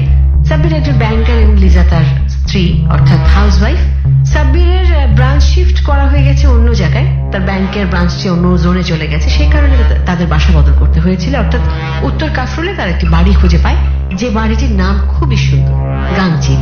আর সেই বাড়িটির নাম সুন্দর হলেও সেই বাড়ির ভেতরকার যে ঘটনা আমরা শুনেছি সেটা কিন্তু মোটেও সুন্দর নয়। যাই হোক, সেই বাড়ির পাশে একটি ব্যাটারির কারখানা, এবং সেই বাড়ি যখন ভাড়া নেই, খুব ছোট করে বলে দিচ্ছি, সেই বাড়িওয়ালি শুরুতেই বলে দিয়েছিল যে রান্নাঘরের দরজাটি যাতে না খোলা হয়, এবং বাড়িওয়ালির সে আদেশ উপেক্ষা করে লিজা একদিন খুলে ফেলে সেই রান্নাঘরের দরজা। এবং রান্নাঘরের দরজা খোলবার পরই ছন্দা নামে একটি মেয়ে, একটি প্রেগনেন্ট মেয়ে, তার সঙ্গে প্রতিদিন কথা বলতে আসে, এবং সে যাতে সে কথা কাউকে না জানে সে কথা বলে, এবং সে নানা কারণে নানা জিনিস চাইবার ছুতে প্রায়ই আসে লিজার কাছে। আর লিজা শুরু থেকে একটু বিরক্ত হওয়া টাইপের একটা মেয়ে, যার কিনা ঝামেলা ঝুট ঝামেলা কিছুই ভালো লাগে না। একদিন খুব অসুস্থ অবস্থায় ছন্দা আসে, তার সাহায্য চায়, তাকে হাসপাতালে নিয়ে যেতে বলে। নিয়ে যেতে বলবার পর লিজা তাকে যেতে বলে, এবং লিজা বলে সে আসছে। লিজা যখন সে যে ঠিকানা দেয় ব্যাটারির কারখানার যে মেসে ব্যাটারির কারখানার কর্মচারীরা থাকে সেখানে যায়, তখন একটি লোক বলে সেখানে কেউই থাকে না, কিন্তু সামহাও লিজা উপরে গিয়ে পেয়ে যায় ছন্দাকে। কিন্তু সেই ছন্দা কি আসলে মানুষ নাকি অদ্ভুত এক জিনিস। সে লিজাকে ভয় দেখায় এবং বলে যে তার সন্তানকে সে পুড়িয়ে মেরেছে এবং লিজাকেও সে পুড়িয়ে মারবে, এবং এরপরে কি হবে আমরা কিন্তু জানি না।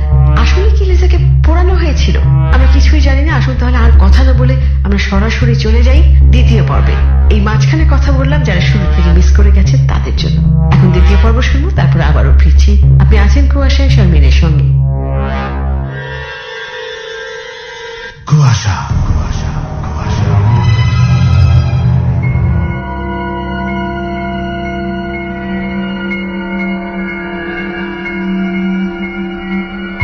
ঠিক কি ঘটেছিল সেই নির্জন পোড়া বাড়িটাতে মধ্য দুপুর সময়টাতে তা কেউ জানতে পারেনি বা জানিও নি।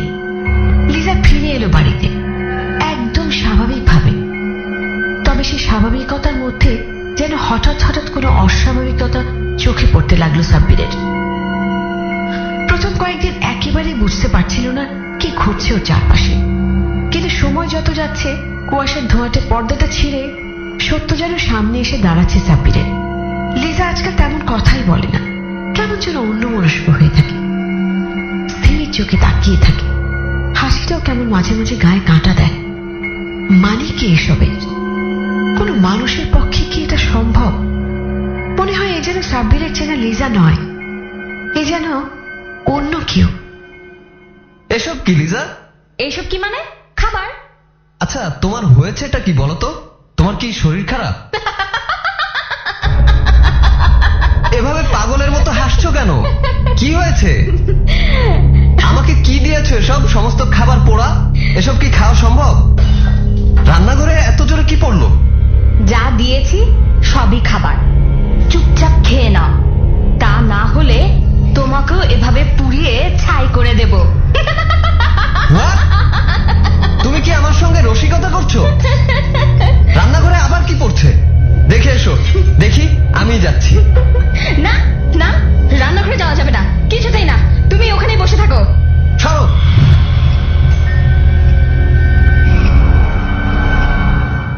এই কি সাব্বির, তুমি রান্নাঘরে চলে এলে যে? বললাম তো টেবিলে বসো, 5 মিনিট টাইম দাও, আমি টেবিলে আসছি। তরকারিটা শুধু গরম করব। মানে তুমি এতক্ষণ রান্নাঘরে ছিলে? তাহলে খাবার টেবিলে কে? কাকে দেখলাম আমি? আমি ছিলাম। আমি মানে? কি হচ্ছে এসব? তুমি কে? আমি লিজা নই, আমি লিজার মধ্যে বাস করি, ছন্দা। তোকে মারবো, তারপর আমি লিজাকে ছাড়বো। কি বলছো এসব? তোমার গলাটা এমন শোনাচ্ছে কেন? তোমার মাথা ঠিক আছে তো?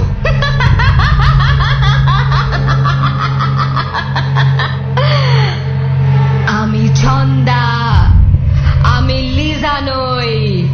লিজা? এই লিজা। সাব্বির, আর সাব্বির, কি হলো? এভাবে তাকিয়ে আছো কেন?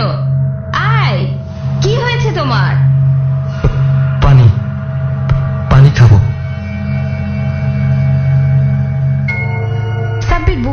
পারছি না কি হচ্ছে ওর সঙ্গে। লিজা কি ফাজলামি করছে নাকি সাব্বির ভুল দেখছে বা ভাবছে কোনটা? কিন্তু লিজা তো সত্যি আগের মতো নেই। হঠাৎ হঠাৎ লিজার গলার স্বর পাল্টে যাচ্ছে। আর ছন্দাটাই বা কি? লিজা চুপচাপ একা রান্নাঘরে বসে থাকে কেন? আর তার চেয়ে অদ্ভুত বিষয়, বাড়িতে ঢুকলেই কেমন পচা মাংস পোড়া গন্ধ আসে নাকে। হুট করে ওদিন খাবার টেবিলের পোড়া খাবার দেখে সাব্বির ভীষণ চমকে গেছিল। কারণ রান্না করার সময় অসাবধানতা হয়তো একটা বা তারপর কোনো সমস্যা হলে দুইটা আইটেম পুড়ে যেতে পারে। তাই বলে সমস্ত ভাত তরকারি সবজি যা কিছু টেবিলে সাজানো সবই পড়ে যাবে? আর পোড়ার তো একটা লিমিট থাকবে। দেখে মনে হচ্ছিল অনেকক্ষণ ধরে দাঁড়িয়ে থেকে ইচ্ছে করে খাবারগুলোকে পুড়িয়েছে। আমার কদিন বেশ কিছু ঠিকঠাকও চলছে। অনেকটা ভেবে বিষয়টা সাব্বির মাথা থেকে ছেড়ে ফেলেছে। কিন্তু দিন দিন যেন পোড়া রহস্যের জট আরো ঘনীভূত হচ্ছে। একদিন দুই দিন পর পরই লিজা সাব্বিরকে পোড়া খাবার দিচ্ছে। আর মাঝরাতে যেন হঠাৎ হঠাৎ সাব্বির দেখতে পাচ্ছে একজন লিজা ওর পাশে শুয়ে আছে, আর অন্য আর একজন লিজা ঘরে হেঁটে বেড়াচ্ছে। এমনকি লিজার গা থেকে ইদানিং সারাক্ষণই পোড়া মাংসের বোটকা গন্ধ নাকে আসে। সব মিলে একটা বিদিকি ছিঁড়ি অবস্থার ভেতর দিয়ে যাচ্ছে সাব্বির। কিন্তু কিছুই বুঝতে পারছে না কিভাবে এর সমাধান করবে। এরই মধ্যে ঘটল আরেক অপ্রত্যাশিত ঘটনা। বাড়িওয়ালি বেশ কিছুদিন ছিলেন নারায়ণগঞ্জের বোনের মেয়ের বিয়েতে। উনি আসার পর দিনই সাব্বিরের অফিসে ফোন দিলেন ভদ্রমহিলা। Hello aunty. হ্যালো। জি আন্টি, জি বলুন। বাবা সাব্বির, তোমার বাসার কলিং বেল দিয়ে দিয়ে আমি টায়ার্ড হয়ে গেলাম। তোমার বউ তো দরজা খুলছে না। বাইরে কোথাও হয়তো বেরিয়েছে। না না, আমি ফোন করেছিলাম, ফোনটা ভেতরে বাজছে, কেউ ধরছে না। তোমার বউ ইদানিং একটু বিরক্ত হয় আমি গেলে, তাই বলে দরজা খুলবে না? না না আন্টি, ওসব কিছু না।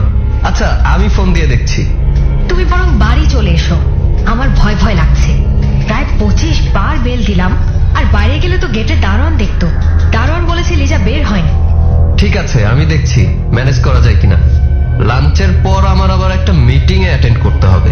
না বাবা, বিপদ আপদের কথা তো বলা যায় না। তোমার বাসার এক সেট চাবি আমার কাছে থাকার কথা, কিন্তু দরজাটা ভেতর থেকে বন্ধ। আর তোমার অবর্তমানে আমি তো দরজা ভাঙতে পারবো না। বলো তো কি করি? চিন্তা হচ্ছে, তাই তোমাকে ফোনটা দিলাম। ঠিক আছে আন্টি, দরজা ভাঙার দরকার নেই, আমি এক্ষুনি আসছি।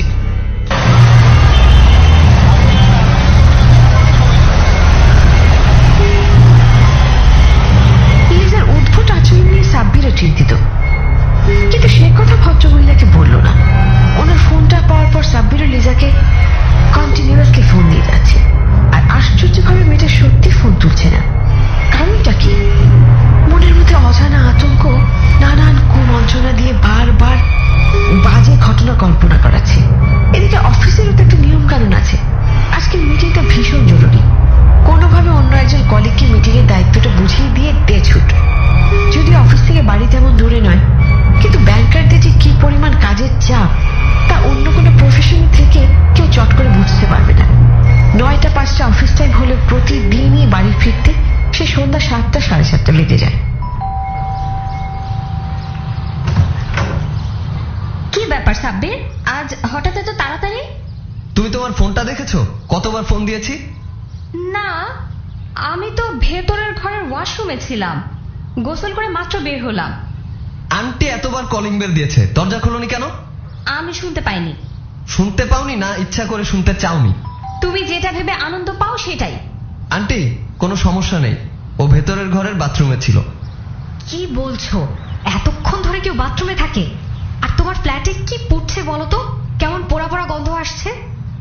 লিজা, আই লিজা, চুলায় কিছু রেখেছো নাকি? আন্টি, আপনি এখন জানতো আমার আপনার সঙ্গে একেবারে কথা বলতে ইচ্ছে করছে না। প্লিজ যান। কি হয়েছে মা? দুজনে ঝগড়াঝাটি করেছো? তুমি তো তেমন মেয়ে নও। আপনি কি আমার কথা শুনতে পারছেন না? আন্টি সরি, ওর কথায় কিছু মনে করবেন না। আমি আপনার সঙ্গে পরে কথা বলবো। লিজা আমার উপর ভীষণ রেগে আছে। আসলে ওই দিন একটা বিষয় নিয়ে একটু মানে। ঠিক আছে বাবা, দুজনে মিলমিশ করে না। তুমি ওনার সঙ্গে এভাবে অভদ্রভাবে কথা বললে কেন? আমি ওই মহিলাকে খুব তাড়াতাড়ি আগুনে পুড়িয়ে মারবো। তোমার কি হয়েছে বলো তো? এতটা অস্বাভাবিক আচরণ করছো কেন? আমি ঠিক আছি, এখন আমি একটু গোসলে যাচ্ছি। গা থেকে কেমন পোড়া পোড়া গন্ধ আসছে, তোমার অসুবিধা হবে। মানে এতক্ষণ ধরে তো তুমি গোসল করলে। দ্রুত যেন লিজার পরিবর্তন চোখে পড়ছে। এই লিজাকে সাব্বির চেনে না, একদম পাল্টে যাচ্ছে লিজা। কোনো কারণে লিজা ভীষণ আপসেট কি, বা এমন কিছু কি ঘটেছে যা বলতে পারছে না সাব্বিরকে। কিন্তু কই, তেমন কোনো কারণই তো নেই। কারণ নেই ঠিকই, তবে আজ যা চোখে পড়লো সাব্বিরের, তা যেন ভাষায় প্রকাশ করা যাচ্ছে না। ভীষণ ভয় লাগছে। এ কি সত্যি সাব্বিরের চেনা লিজা, নাকি লিজার মধ্যে বাস করা কোনো ভয়ঙ্কর অশরীরী আত্মা? হঠাৎই সাব্বিরের ঘুমটা ভেঙে গেল। সারা ঘরময় বোটকা মাংসের পোড়া গন্ধে গা গুলিয়ে গুলিয়ে উঠছে যেন। সারাদিন লিজাকে নিয়ে আজে বাজে কথা ভেবেছে বলে কি, কিন্তু একটা বিষয় কিন্তু সাব্বির নিশ্চিত, হঠাৎ করে এই বাজে পোড়া গন্ধটা সত্যি লিজার গা থেকে পাচ্ছে সে। যদিও কখনো কখনো গন্ধটা তীব্রভাবে নাকে লাগে, আবার যেন সবটা স্বাভাবিক হয়ে যায়। পাশের বালিশ ফাঁকা দেখে সাব্বির চমকে উঠল। লিজা কোথায়? ডিম লাইটের নীল আলোয় দেয়াল ঘড়ির কাঁটা বলছে রাত 2:45। এত রাতে কোথায় গেল? বাথরুমে হবে হয়তো। এই রাতে গোসল করছে। ডান দিকে চোখ পড়তেই সাব্বির দেখলো বাথরুমের দরজাটা খোলা। তার মানে লিজা বাথরুমেও নেই। সাব্বির বারান্দা, ডাইনিং, ড্রয়িং, রান্নাঘর, পাশের ঘর খুঁজে কোথাও দেখতে পেল না লিজাকে। আশ্চর্য, মাঝরাতে উঠে গেল নাকি? পরক্ষণে মনে হলো রান্নাঘরের বারান্দা থেকে একটা ফিস ফিস কথা বলার শব্দ আসছে। আবার এলো সাব্বির রান্নাঘরের এদিকটায়। দরজাটা ভেজানো, কিন্তু ভেজানো দরজার ওপাশে কারা যেন কথা বলছে, এটা নিশ্চিত। সাব্বিরের মাথায় প্রথমেই এলো চোট্টর নয় তো, হাতে কিছু একটা নিতে হবে, খালি হাতে যাওয়া ঠিক হবে না। তারপর আচমকা দরজাটা খুলতে হবে। কে আপনি? লিজা, এ কি অবস্থা তোমার? কি দেখছি আমি? এসব এসব কি হচ্ছে এখানে? এই মহিলার শরীরটা একদম পুড়ে গেছে। তুমি এইখানে কি করছো? আর তোমার শরীরের এই অবস্থা কেন? আমি এসব কি সত্যি দেখছি? চিৎকার করো না। ছন্দার ভরা পেট তুমি দেখতে পাচ্ছ না? ওর বাচ্চাটা পেটের ভেতর পুড়ে কষ্ট পাচ্ছে, তাই আমি চেষ্টা করছিলাম বাচ্চাটাকে পেটের ভেতর থেকে বের করতে। মানে আমি এক্ষুনি ওনাকে হাসপাতালে নেওয়ার ব্যবস্থা করছি। ওনার অবস্থা তো খুব খারাপ। আন্টিকে ডাকি বরং। এত রাতে ওনার গাড়িটা হলে। কাউকে ডাকার প্রয়োজন নেই তোমার, আমি পারবো। তোমার কি মাথা খারাপ হয়ে গেছে নাকি লিজা? তুমি এখান থেকে যাও, যাও এখান থেকে। আমার কাজ আমাকে করতে দাও। দেখতে পাচ্ছ না উনি মৃত? আমার মাথা কাজ করছে না। কি বললে তুমি? মৃত মানুষকে নিয়ে তুমি এখানে বসে আছো? এটা আমাকে বিশ্বাস করতে বলছো?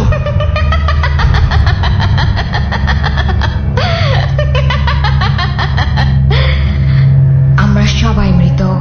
ওই কোনায় দেখো আরেকটা লাশ। আমিও মৃত। সবাই পোড়া লাশ, সবাই সবাই। লিজা, লিজা কি করছো এসব? তোমার হাতগুলো এমন দেখাচ্ছে কেন? আমি পোড়া লাশ, আগুনে জ্বলছি। তোমাকেও পোড়াবো, তারপর আমরা সবাই একসঙ্গে থাকবো। তোমার নাকি আর পোড়া গন্ধ লাগবে না। দেখো ছন্দা, ওকে ধরো, ওকে ধরো শক্ত করে। এই কি করছো? ছাড়ো, ছাড়ো আমাকে। আরেকটু বাঁচাও, বাঁচাও আমাকে, কেউ বাঁচাও।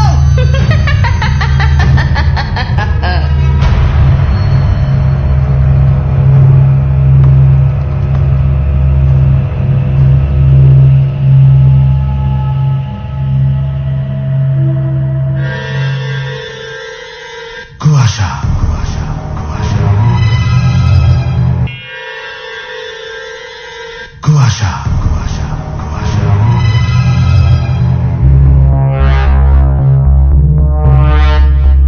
ভয়ঙ্কর এক কাহিনী শুনছি আজ কুয়াশাতে। যাই হোক, সেদিন লিসা সেই মধ্য দুপুরে সে ব্যাটারির কারখানার মেসে যাওয়ার পরে কি হয়েছিল কিছুই জানা যায়, কিন্তু তারপর থেকে লিজার অদ্ভুত অস্বাভাবিক আচরণ শুরু হয়। এবং আমরা শেষে দেখলাম, মাঝখানে তো আমরা অনেক কিছু শুনেছি, যে লিজা নিজের মুখে বলল তার স্বামীকে যে সে মানুষ নয়, তাকে তাকেও পোড়ানো হয়েছে এবং সে সবাইকে পুড়িয়ে মারতে চায়, এমনকি লিজা সাব্বিরকে পুড়িয়ে মারতে চায়। তার আগে সাব্বির ওই সেই দুপুরবেলা ফিরে আসার পর থেকে সারাক্ষণই লিজার শরীর থেকে পোড়া মাংসের বোটকার পচা গন্ধ পেত। তাহলে কি লিজা আসলেই মৃত? তাহলে কি সাব্বিরকে পুড়ে মরতে হবে লিজার এবং ছন্দার হাতে? তাহলে কি কেউ বেঁচে থাকবে না? আসুন আমরা আজকের গল্পের রহস্যের সমাধান শুনবো এখন এই পর্বে, অর্থাৎ শেষ পর্বে। আপনি শুনছেন কুয়াশা, এবিসি রেডিও 89.2 তে, সঙ্গে আছি শারমিন। কুয়াশা কুয়াশা কুয়াশা।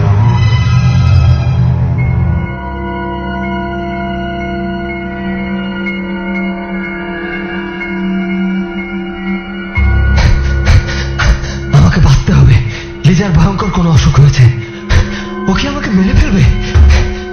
দরজাটা বন্ধ করে দিয়েছে, সব কয়টা ছিটকেনি বন্ধ করেছি। ওরা ওরা আর আসতে পারবে না। মৃত ওই মহিলা যদি এই ঘরেও চলে আসে, আত্মাদের তো অনেক শক্তি হয় শুনেছি। না না, ভয় পেলে চলবে না। লিজা লিজা কি সত্যি মৃত? ওকে কি ওই মহিলা তাহলে একা পেয়ে মেরে ফেলেছে? কি ভাবছি আমি আমি লিজাকে ওখানে একা রেখে এলাম কেন? কি করবো এখন? ইস, মাথায় কিচ্ছু আসছে না। কিন্তু কিন্তু লিজার আচরণ তো একদম স্বাভাবিক নয়। যদি সত্যি আমার গায়ে আগুন ধরিয়ে দেয়? সাব্বির, আই সাব্বির, দরজা বন্ধ করে রেখেছো কেন? আই সাব্বির, কি হলো তোমার? দরজাটা খোলো না, আশ্চর্য তো। তুমি তুমি এতক্ষণ কোথায় ছিলে লিজা? কোথায় ছিলাম মানে? প্রচন্ড পানির তেষ্টা পেয়েছিল, তাই ফিল্টার থেকে পানি নিয়ে এলাম। পানির জগটা যে ফাঁকা খেয়ালই ছিল না। দরজাটা কি খুলবে? ঘুমাবো না আমি? না না, আমি দরজা খুলবো না। তুমি তুমি পাশের রুমে ঘুমাও। দরজাটা খোল বলছি, তুই বাঁচবি না, আমি তোকে মেরে ফেলবো। কে তুমি? তুমি তো লিজা নও। আমি ছন্দার আত্মা, লিজার মধ্যে বাস করি। তোকে এ বাড়িতে শেষ করতে এসেছি। লিজার অস্বাভাবিক আচরণ তবে এজন্যই। দরজাটা খোল একবার, খোল বলছি দরজাটা। আমাকে আমাকে কেন মারতে চাইছো? আমি তো তোমার কোনো ক্ষতি করিনি। তুই এ বাড়িতে এলি কেন? কেন এই বাড়িতে এসে ক্ষতি করেছিস? সাব্বির, সাব্বির, দরজাটা খোলো। আয় সাব্বির, কটা বাজে দেখেছো? সাব্বির, 8টা তো বেজে গেল, উঠো না। কি ব্যাপার? রাতে আমি টিভিতে একটা সিনেমা দেখছিলাম। সিনেমা শেষ করে সেটা কি তুমি দরজা ভেতর দিয়ে বন্ধ করে রেখেছো? কয়েকবার তো তোমাকে ডাকলামও। গত রাতে আমি দরজা বন্ধ করেছি? ও হ্যাঁ, তাই তো। আশ্চর্য, তোমার কি কোনো কিছুই মনে পড়ছে না লিজা? কি আবার মনে পড়বে? তোমার কি ধারণা আমি মিথ্যে বলছি? আর আমি কি ভূত নাকি যে তোমাকে ভেতরে ঢুকিয়ে বাইরে থেকে দরজা বন্ধ করে দেব, আবার দরজা খোলার জন্য ধাক্কাবো? কি বলো তুমি এগুলো? লিজা, তোমাকে কিছু কথা বলার ছিল। ঠিক আছে, যাও, এখন ফ্রেশ হও, পরে বলো। টেবিলে এসো, অফিসে যেতে হবে না। তোমার কথা নাস্তার টেবিলেই শুনবো। আমার সঙ্গে তোমাকে একটু বেরোতে হবে, তুমি রেডি হয়ে নাও। আমার পক্ষে এখন কোথাও যাওয়া সম্ভব না, এক গাদা কাজ পড়ে আছে। সন্ধ্যার পর হলে সম্ভব। কেন দিনের বেলায় বের হওয়া যাবে না কেন? না, তার চেয়েও বড় কথা, এই বাড়ি থেকে বের হতে আমার ইচ্ছা করে না একদমই। আর বের হলে যদি সবাই সবটা জেনে যায়? কি জেনে যাবে? তুমি কি কোনো প্রবলেমের মধ্যে দিয়ে যাচ্ছ? তাহলে আমাকে বলছো না কেন? কিসের প্রবলেম? কি আবল তাবল বলছো? অফিসে যাবে না? না, আজ ছুটি নেব, শরীর ভালো লাগছে না। অযথা ছুটি নিয়ে বাড়িতে বসে থাকবে কেন? জলদি রেডি হও, যাও যাও বলছি এক্ষুনি। আচ্ছা, আমি বাড়িতে থাকি এটা তুমি চাচ্ছ না কেন? তোমার কথা বুঝতে পারছি না। না বোঝার মতো কঠিন করে তো আমি কিছু বলিনি। তুমি কি সকাল সকাল ঝগড়া করতে চাইছো আমার সাথে? হ্যাঁ, যদি তাই, ঝগড়াটা আমারই করা উচিত, কারণ তুমি গত রাতে আমাকে বাইরে রেখে দরজা বন্ধ করে দিয়েছিলে। কেন এটা করেছি সেটা কি তুমি বুঝতে পারছো? মানে তুমি কি আমাকে কিছু মিন করছো? না, তুমি রেডি হও, তোমাকে নিয়ে ডাক্তারের কাছে যাব। আমি যাব না, কখনোই না। এই বাড়ি ছেড়ে আমি এক পাও নড়ব না। সাব্বিরের কাছে সবকিছুই কেমন এলোমেলো বিদঘুটে লাগছে। কখনো মনে হচ্ছে ওর চারপাশে রহস্যের জট রয়েছে, আবার কখনো মনে হচ্ছে লিজা অসুস্থ হয়ে যাচ্ছে। গত রাতে ঘটে যাওয়া ঘটনাটা কাকে বলবে সাব্বির? অফিসে তো এসব কথা শেয়ার করার কোনো মানে হয় না। তাছাড়া এমন সব উদ্ভট বিষয় যে সাব্বির দেখছে সেটা তো সত্যি নাও হতে পারে। হতে পারে কাজের প্রেশারে ওই ভুলভাল ভেবে বা দেখে গুলিয়ে ফেলছে কোনটা সত্যি আর কোনটা কল্পনা। তাহলে সকাল থেকে লিজা এতটা স্বাভাবিক কিভাবে আছে? আচ্ছা, সবই যদি স্বাভাবিক হবে তবে লিজার গা থেকে পোড়া গন্ধ কেন আসে? না, ভাবনার কোনো কুল কিনারা পাচ্ছে না। আত্মীয় স্বজনদের জানাবে, তারাও তো সব দূরে দূরে থাকে। সবাই সবার মতো করে ব্যস্ত, কেই বা চাইলেই হুট করে আসতে পারবে। লিজার তো আর ভাই বোন কেউ নেই। আসলে আমরা কাছের মানুষের অস্বাভাবিকতা খুব দ্রুত ভুলে যাই। সাব্বিরও তাই করলো। বিষয়টা নিয়ে কেন জানি একটু বাড়াবাড়ি করতে ইচ্ছে হলো না। অফিসে না গিয়ে সারাদিন বাড়িতেই থাকলো আজ, আর সারাদিন লিজাকে ফলো করলো। না, তেমন কোনো আজগুবি রহস্যের গন্ধ তো পেলই না, বরং একবার ওই পোড়া মোটকা গন্ধটা নাকে এলো না। কিন্তু মাঝরাতে আবার ঘুম ভাঙলো সাব্বিরে। ঘুমের মধ্যে সাব্বির শুনতে পাচ্ছে পানির মধ্যে কেউ যেন সাবধানে দাপাদাপি করছে। আবার সেই পোড়া গন্ধ। গন্ধটা আসছে বেডরুমের বাথরুম থেকে। সাব্বির দরজাটা ধাক্কা দিয়ে লিজাকে ডাকতেই, লিজা, এই লিজা, এইখানে দাও। এই পাশটা তো একদম পোড়া। দেখো দেখো কিভাবে পড়েছে, গন্ধটা বেশি আসছে। আহা, তুমি ওকে পানিতে ডুবিয়ে দাও, পোড়া গন্ধ তাহলে চলে যাবে। এত ছোট বাচ্চা বেশিক্ষণ পানিতে ডুবিয়ে রাখা যাবে না। আমি বাচ্চাটাকে এভাবে ফেলে রাখতে পারি না। ও আমার বাচ্চা, আমাকে দাও। লিজা, এ কি তোমার হাতে ওটা কি? তুই এখানে এসেছিস কেন? হ্যাঁ, দেখছিস না কি করছি? এই তো সেই মহিলা, সেই পোড়া মহিলা। এই বাচ্চা কোথায় পেলে তোমরা? এটা কার বাচ্চা? ওকে পুড়িয়ে দে, ওকে মেরে ফেল। ওকে মারতেই হবে, তোকে মারতেই হবে। তোকে মারতেই তো আমি এখানে এসেছি, তোকে মারতেই আমি এখানে এসেছি। বাঁচাও, বাঁচাও,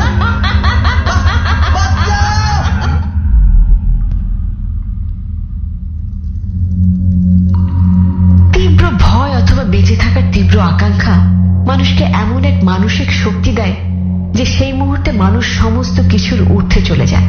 কোনো হিংস্র বাঘ যদি আমাকে তাড়া করে, তখন আমার দৌড়ে ছোটার যে গতি তা কতখানি শক্তিশালী হবে সেটা কেবল তখনকার আমি অর্থাৎ সেই পরিস্থিতিতেই বলতে পারবো। ঠিক তেমনি সাব্বির কি দেখছে বা দেখেছে তা সত্যি না মায়া না বিভ্রম নাকি এছাড়া অন্য কোনো রহস্য জগতের খেলা, সেসব তাকে ভাবায়নি। সে শুধু জানে এই মুহূর্তে এখান থেকে পালাতে হবে এবং বাঁচতে হবে। দুই পায়ে অস্বাভাবিক গতি তাকে বাথরুম থেকে বের করে নিয়ে এলো। বাথরুমের দরজাটা বাইরে থেকে বন্ধ করে দিয়ে বেডরুমের দরজাটা লক করেছিল, আর দ্রুত বাড়িওয়ালার বাড়িতে কলিং বেলের বোতামটাতে ঘন ঘন আঙুল চালাতে লাগলো।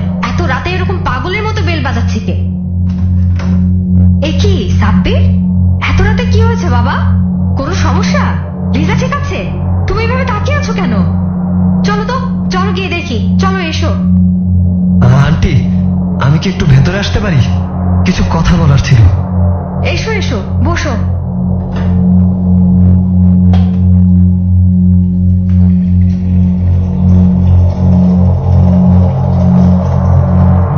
এই নাও, এক গ্লাস পানি খাও আগে। আন্টি, আমি বুঝতে পারছি না কিভাবে বলবো।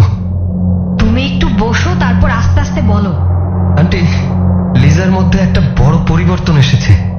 বেশ কদিন ধরেই আমি লক্ষ্য করছিলাম, কিন্তু গত দুদিনে যা দেখলাম তা আপনাকে জানাতে চাই। আসলে এখানে আমার তেমন কেউ নেই তো। আসলে কি বলবো, আমিও বিষয়টা লক্ষ্য করেছি, কিন্তু তোমাকে বলার সাহস পাইনি বাবা। আমার ধারণা লিজার মধ্যে ওই ছন্দার আত্মা ভর করেছে। মানে কি বলছেন? তোমার বাড়িতে আর লিজার গায়ে পোড়া গন্ধ পাওয়ার পরই আমি তোমার বাড়িতে যাওয়া কমিয়ে দিয়েছিলাম। যদিও আমার বাড়িতে থাকা অবস্থায় ওই ছন্দার আত্মা কারোর ক্ষতি করতে পারবে না। আন্টি, ছন্দার আত্মার বিষয়টা আমাকে একটু পরিষ্কার করে বলুন তো। ছন্দার আত্মা নিয়ে অনেক গল্প আছে এই বাড়িতে। ছন্দা মেয়েটা আমার বাড়ির পেছনের বাড়িটাতেই থাকতো, প্রেগনেন্ট ছিল। ভরা পেট সহ মেয়েটাকে আমার বাড়ির ভাড়াটিয়ার এক বখাটে ছেলে খুব উৎপাত করত। কিভাবে কিভাবে যেন ওই মেয়ের স্বামী সহ মেয়ে আর ভরা পেট নিয়ে আগুনে পুড়ে মরেছে। কেউ কেউ বলে মেয়েটা ইচ্ছা করে এই কাজটা করেছে, কারণ স্বামী নাকি অনেকদিন ধরে ওই বখাটেতে নিয়ে এসব উৎপাত চালাতো। বলেন কি? তারপর? তারপর থেকে নানান পুলিশি ঝামেলা হয়েছে। পেছনের বাড়িটার মালিক আবার আমার দেবর, ওকেও ওই কেসে ফাঁসানো হয়েছিল। কিন্তু লিজা কেন এমনটা করছে সেটাই তো বুঝতে পারছি না। তোমাকে সত্যিটাই বলি, অনেক দিন আমার এই পাশের ফ্ল্যাটটা ফাঁকা ছিল, কারণ যে ভাড়াটিয়া আসতো তাদেরকে ওই ছন্দার অতৃপ্ত আত্মা নানা ভাবে জ্বালাতন করত, এমনকি কয়েকজনকে মেরেও ফেলেছে। আমি অনেক টাকা পয়সা দিয়ে সেসব সামলেছি। কি বলছেন আপনি? আপনি কেন এসব আমাদের আগে বলেননি? তাহলে আমরা এই বাড়িতে উঠতামই না।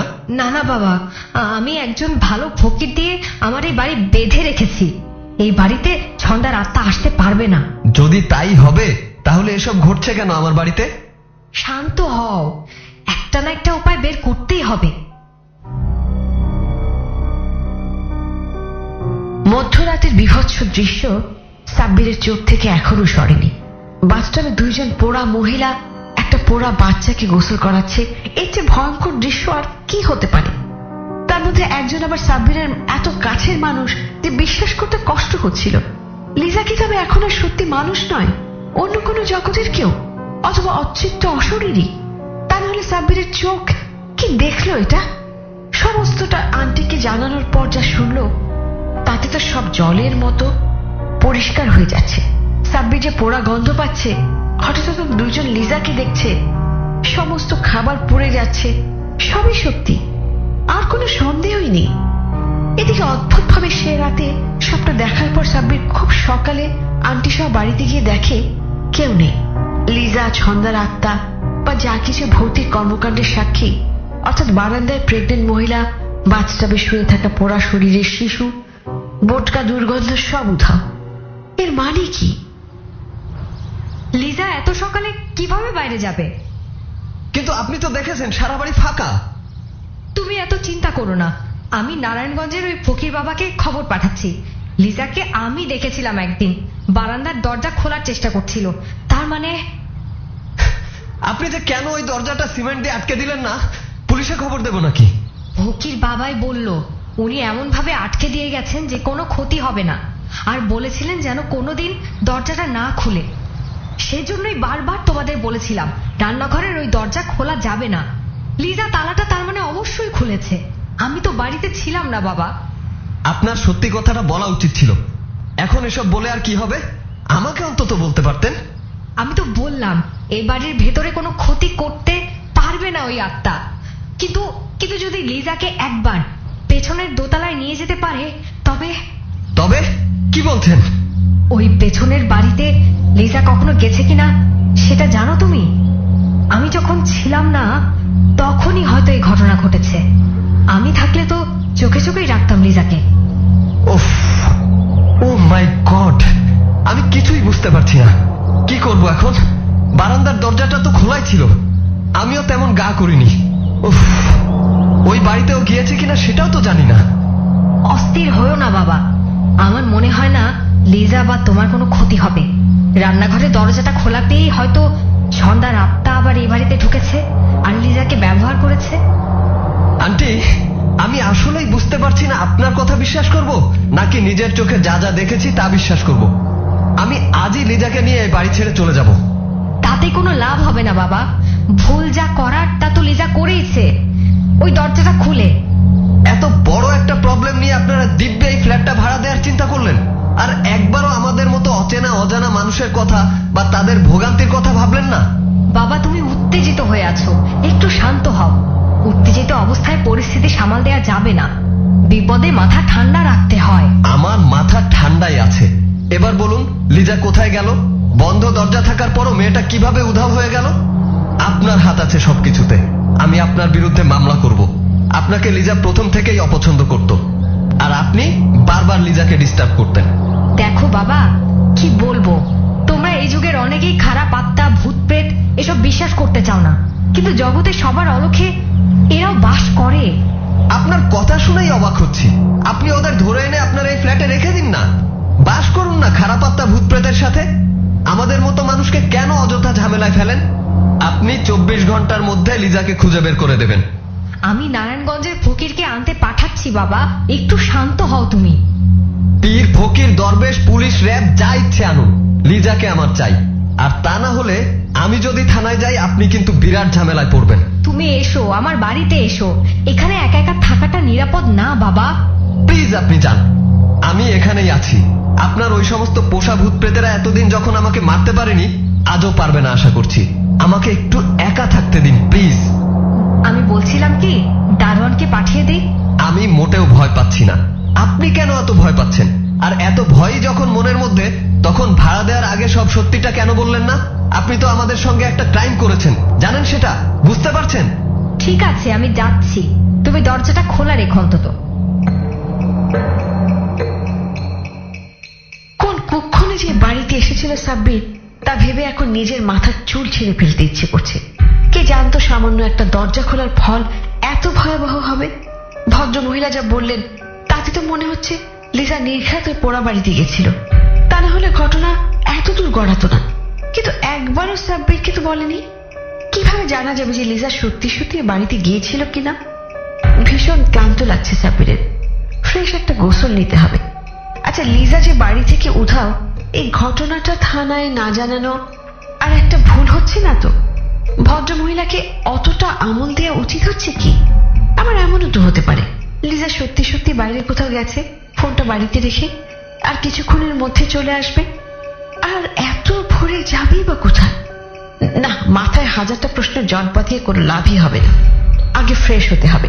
বেডরুমের বাথরুমে ঢুকতে গিয়েও পা যেন আটকে গেল। গত রাতের বিভৎস ঘটনাটা চোখের সামনে ভেসে উঠল। না না, এই বাথরুমে সাব্বিরের পক্ষে গোসল করা কোনোভাবেই সম্ভব না। আর ওই বাথরুমের দিকে তো চোখই দিতে পারছে না। বাথরুমের দরজাটা বাইরে থেকে ভালোভাবে আটকে দিল। মাঝের বাথরুমে গেলেই তো হয়, ওই বাথরুমে তো আর কোনো বাথটাব নেই। মাথার উপরে শাওয়ারের নবটা ফুল স্পিডে ছেড়ে দিয়ে চোখ বন্ধ করে সাব্বির দাঁড়িয়ে আছে। সকালের একটু শীত শীত হাওয়ার সঙ্গে সঙ্গে ঠান্ডা পানির শীতল শিরশিরানি যেন শরীরের সমস্ত ক্লান্তি আর মনের অবসাদ ধুয়ে মুছে ছাড়িয়ে নিচ্ছে, দূরে ঠেলে দিচ্ছে। আর মন বলছে সব ঠিক হয়ে যাবে, এক্ষুনি সব স্বাভাবিক হবে। কোনো অস্বাভাবিকের জায়গা নেই সাব্বিরের জীবনে। ঠিক তখনই মাথায়, শরীরে আর হাতে কি যেন একটা স্পর্শ পেল সাব্বির। কি এগুলো? এত বাজে দুর্গন্ধ! চোখ খুলে সাব্বির আতঙ্কে স্তব্ধ। কি এত পোড়া মাংসের দলা? এসব কেন দেখছি আমি? ভুল দেখছি? না না, শাওয়ার থেকে এসব কেন পড়ছে? কি হচ্ছে কি এসব? কেন হচ্ছে? ছি ছি ছি, আমার শরীরে এসব কেন পড়ছে? না না, আমি আর নিতে পারছি না। এটা তো একটা ছোট বাচ্চার পোড়া। ও না, শাওয়ারের নবটা কেন বন্ধ হচ্ছে না? দরজাটাও তো খুলছে না। কে আছো? কে আছো? বাঁচাও আমাকে, আমাকে বাঁচাও, প্লিজ বাঁচাও।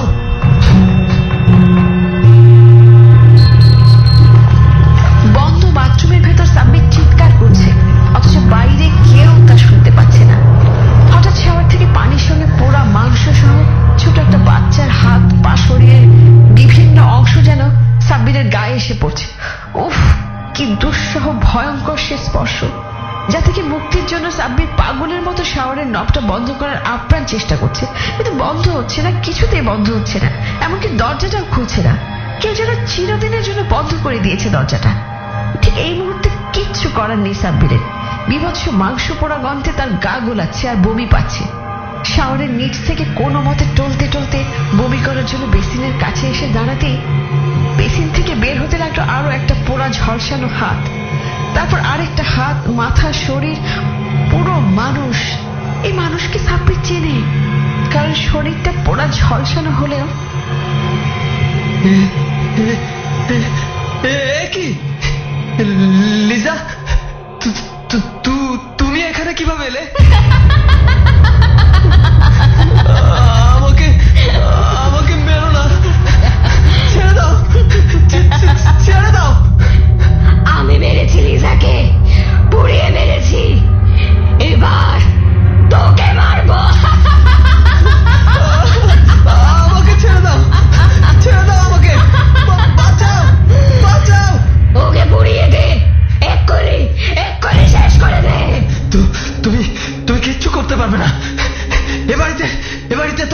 ক্ষমতা নেই আমি জানি। সেজন্যই তো তোর বউকে পেছনের বাড়িতে নিয়ে গেছি।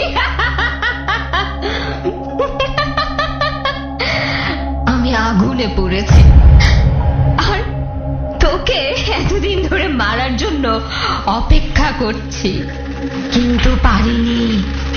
আজ তুইও মরবি, তুইও মরবি। আমাকে মেরো না লিজা। দেখো দেখো, আমি সাব্বির, আমি তোমার সাব্বির। ওর গায়ে আগুন জ্বেলে দে, এক্ষুনি আগুন জ্বেলে দে। এ বাড়িতে কোনো পুরুষকে আমি বাঁচতে দেব না, কোনোদিনও না। না না না, বাঁচাও বাঁচাও বাঁচাও। আমি আবারও শোধ নিয়েছি, বারবার নেব। যতদিন এ বাড়িতে কোনো পুরুষ আসবে ততদিন আমি পড়াবো, এভাবেই পড়াবো।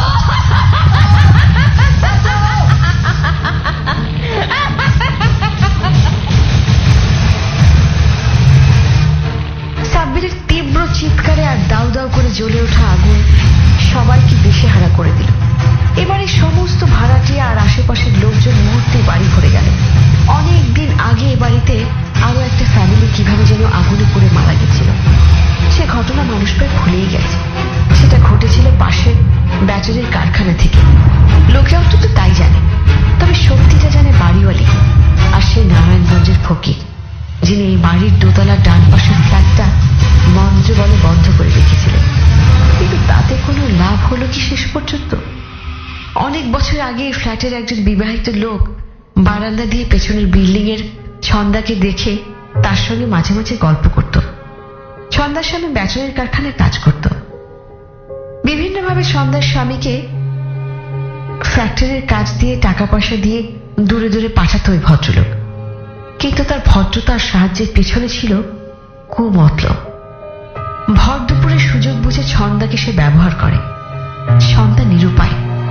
স্বামীকে যে লোকটা এতটা সাহায্য করেছে তার বিরুদ্ধে কিছুই বলা যেত না ছন্দার স্বামীকে। বারবার বলতে চেয়েও ব্যর্থ হয়েছে ছন্দা। ভয়ানক দুর্বিষহ নৃশংস অত্যাচার ছন্দাকে উন্মাদ করে দিয়েছিল। মনে হচ্ছিল ছন্দার স্বামীও যেন বিষয়টা বুঝতে পেরেও না বোঝার ভান করেছে। ততদিনে ছন্দা অন্তঃসত্ত্বা, তাতেও রেহাই নেই। এক রাতে মাতাল স্বামী নিজের লোককে ঘরে নিয়ে এলো। ভীষণ ভীষণ কষ্ট হয়েছিল ছন্দার।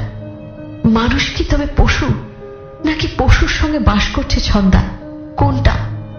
অসহায় ছন্দা সে রাতেই তার 5 বছরের মেয়ে, মাতাল স্বামী আর ওই লম্পট চরিত্রহীন সাহায্যকারী মুখোশ পরা ভদ্রলোক সহ নিজের পেটের বাচ্চা সহ সারা গায়ে আর বাড়িতে আগুন ধরিয়ে দেয়। যেহেতু নিচতলায় ব্যাটারির অ্যাসেট ছিল তাই আগুন ছড়াতে বেশি সময় লাগেনি। ব্যাস, সবটার অবসান হয়ে গেল। কিন্তু গল্পের অবসান হলো না।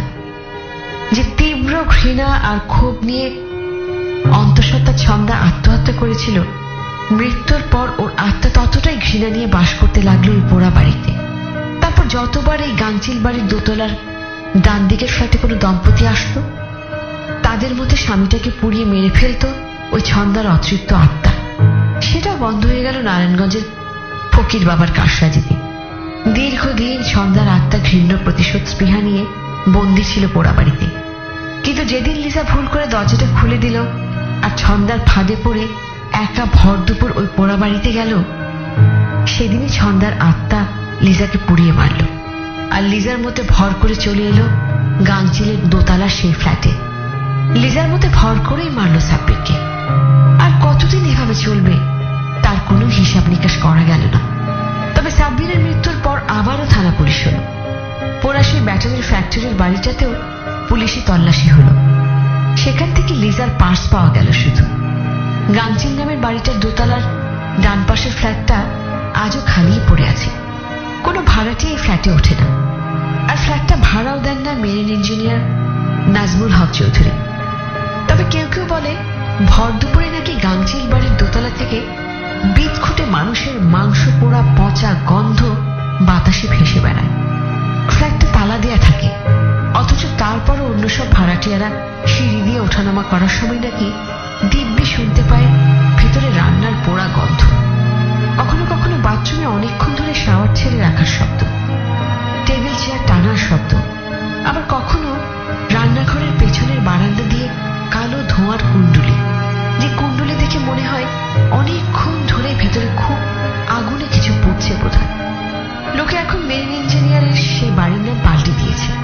এই বাড়ির নাম এখন আর গাংচিল নয়, বরং পোড়া গাংচিল বললেই রিক্সাওয়ালা সহ সবাই চেনে। সত্যি রহস্য কখনো কখনো অনেক কিছু জানাশোনা নামও বদলে দেয়।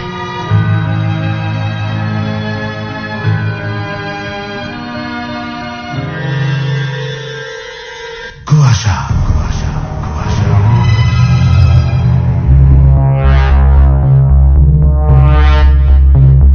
শেষ হলো আজকের কাহিনী। আজকের কাহিনীর নাম ছিল পোড়া গাংচিল। লিখেছেন মাকসুদা রহমান মেঘনা, নাট্যাংশ পরিচালনায় ছিলেন শেগুফ তাবিজ শারীন, সাউন্ডে ছিলেন খালি। আর জানিয়ে দিচ্ছি বিভিন্ন চরিত্রে আজকে যারা অভিনয় করেছেন তাদের নামগুলো। লিজার চরিত্রে অভিনয় করেছেন কায়নাত, সাব্বিরের চরিত্রে অভিনয় করেছেন মঞ্জু, বাড়িওয়ালি আন্টির চরিত্রে অভিনয় করেছেন শাড়ি, পথচারী সারথী, ছন্দার চরিত্রে অভিনয় করেছেন রুমি। এই ছিল আজকের কুয়াশার কলাকুশলীদের নাম। বিদায় নিতে হবে আমাকে আজকে কুয়াশা থেকে। আগামী সপ্তাহে অর্থাৎ আগামী সোমবার ঠিক একই সময় রাত 11টায় আবারও হাজির হচ্ছে কুয়াশায় নতুন গল্প নিয়ে। সেই পর্যন্ত এবিসির সঙ্গেই থাকুন। সবাইকে শুভরাত্রি জানিয়ে আমি শারমিন বিদায় নিচ্ছি। কুয়াশা।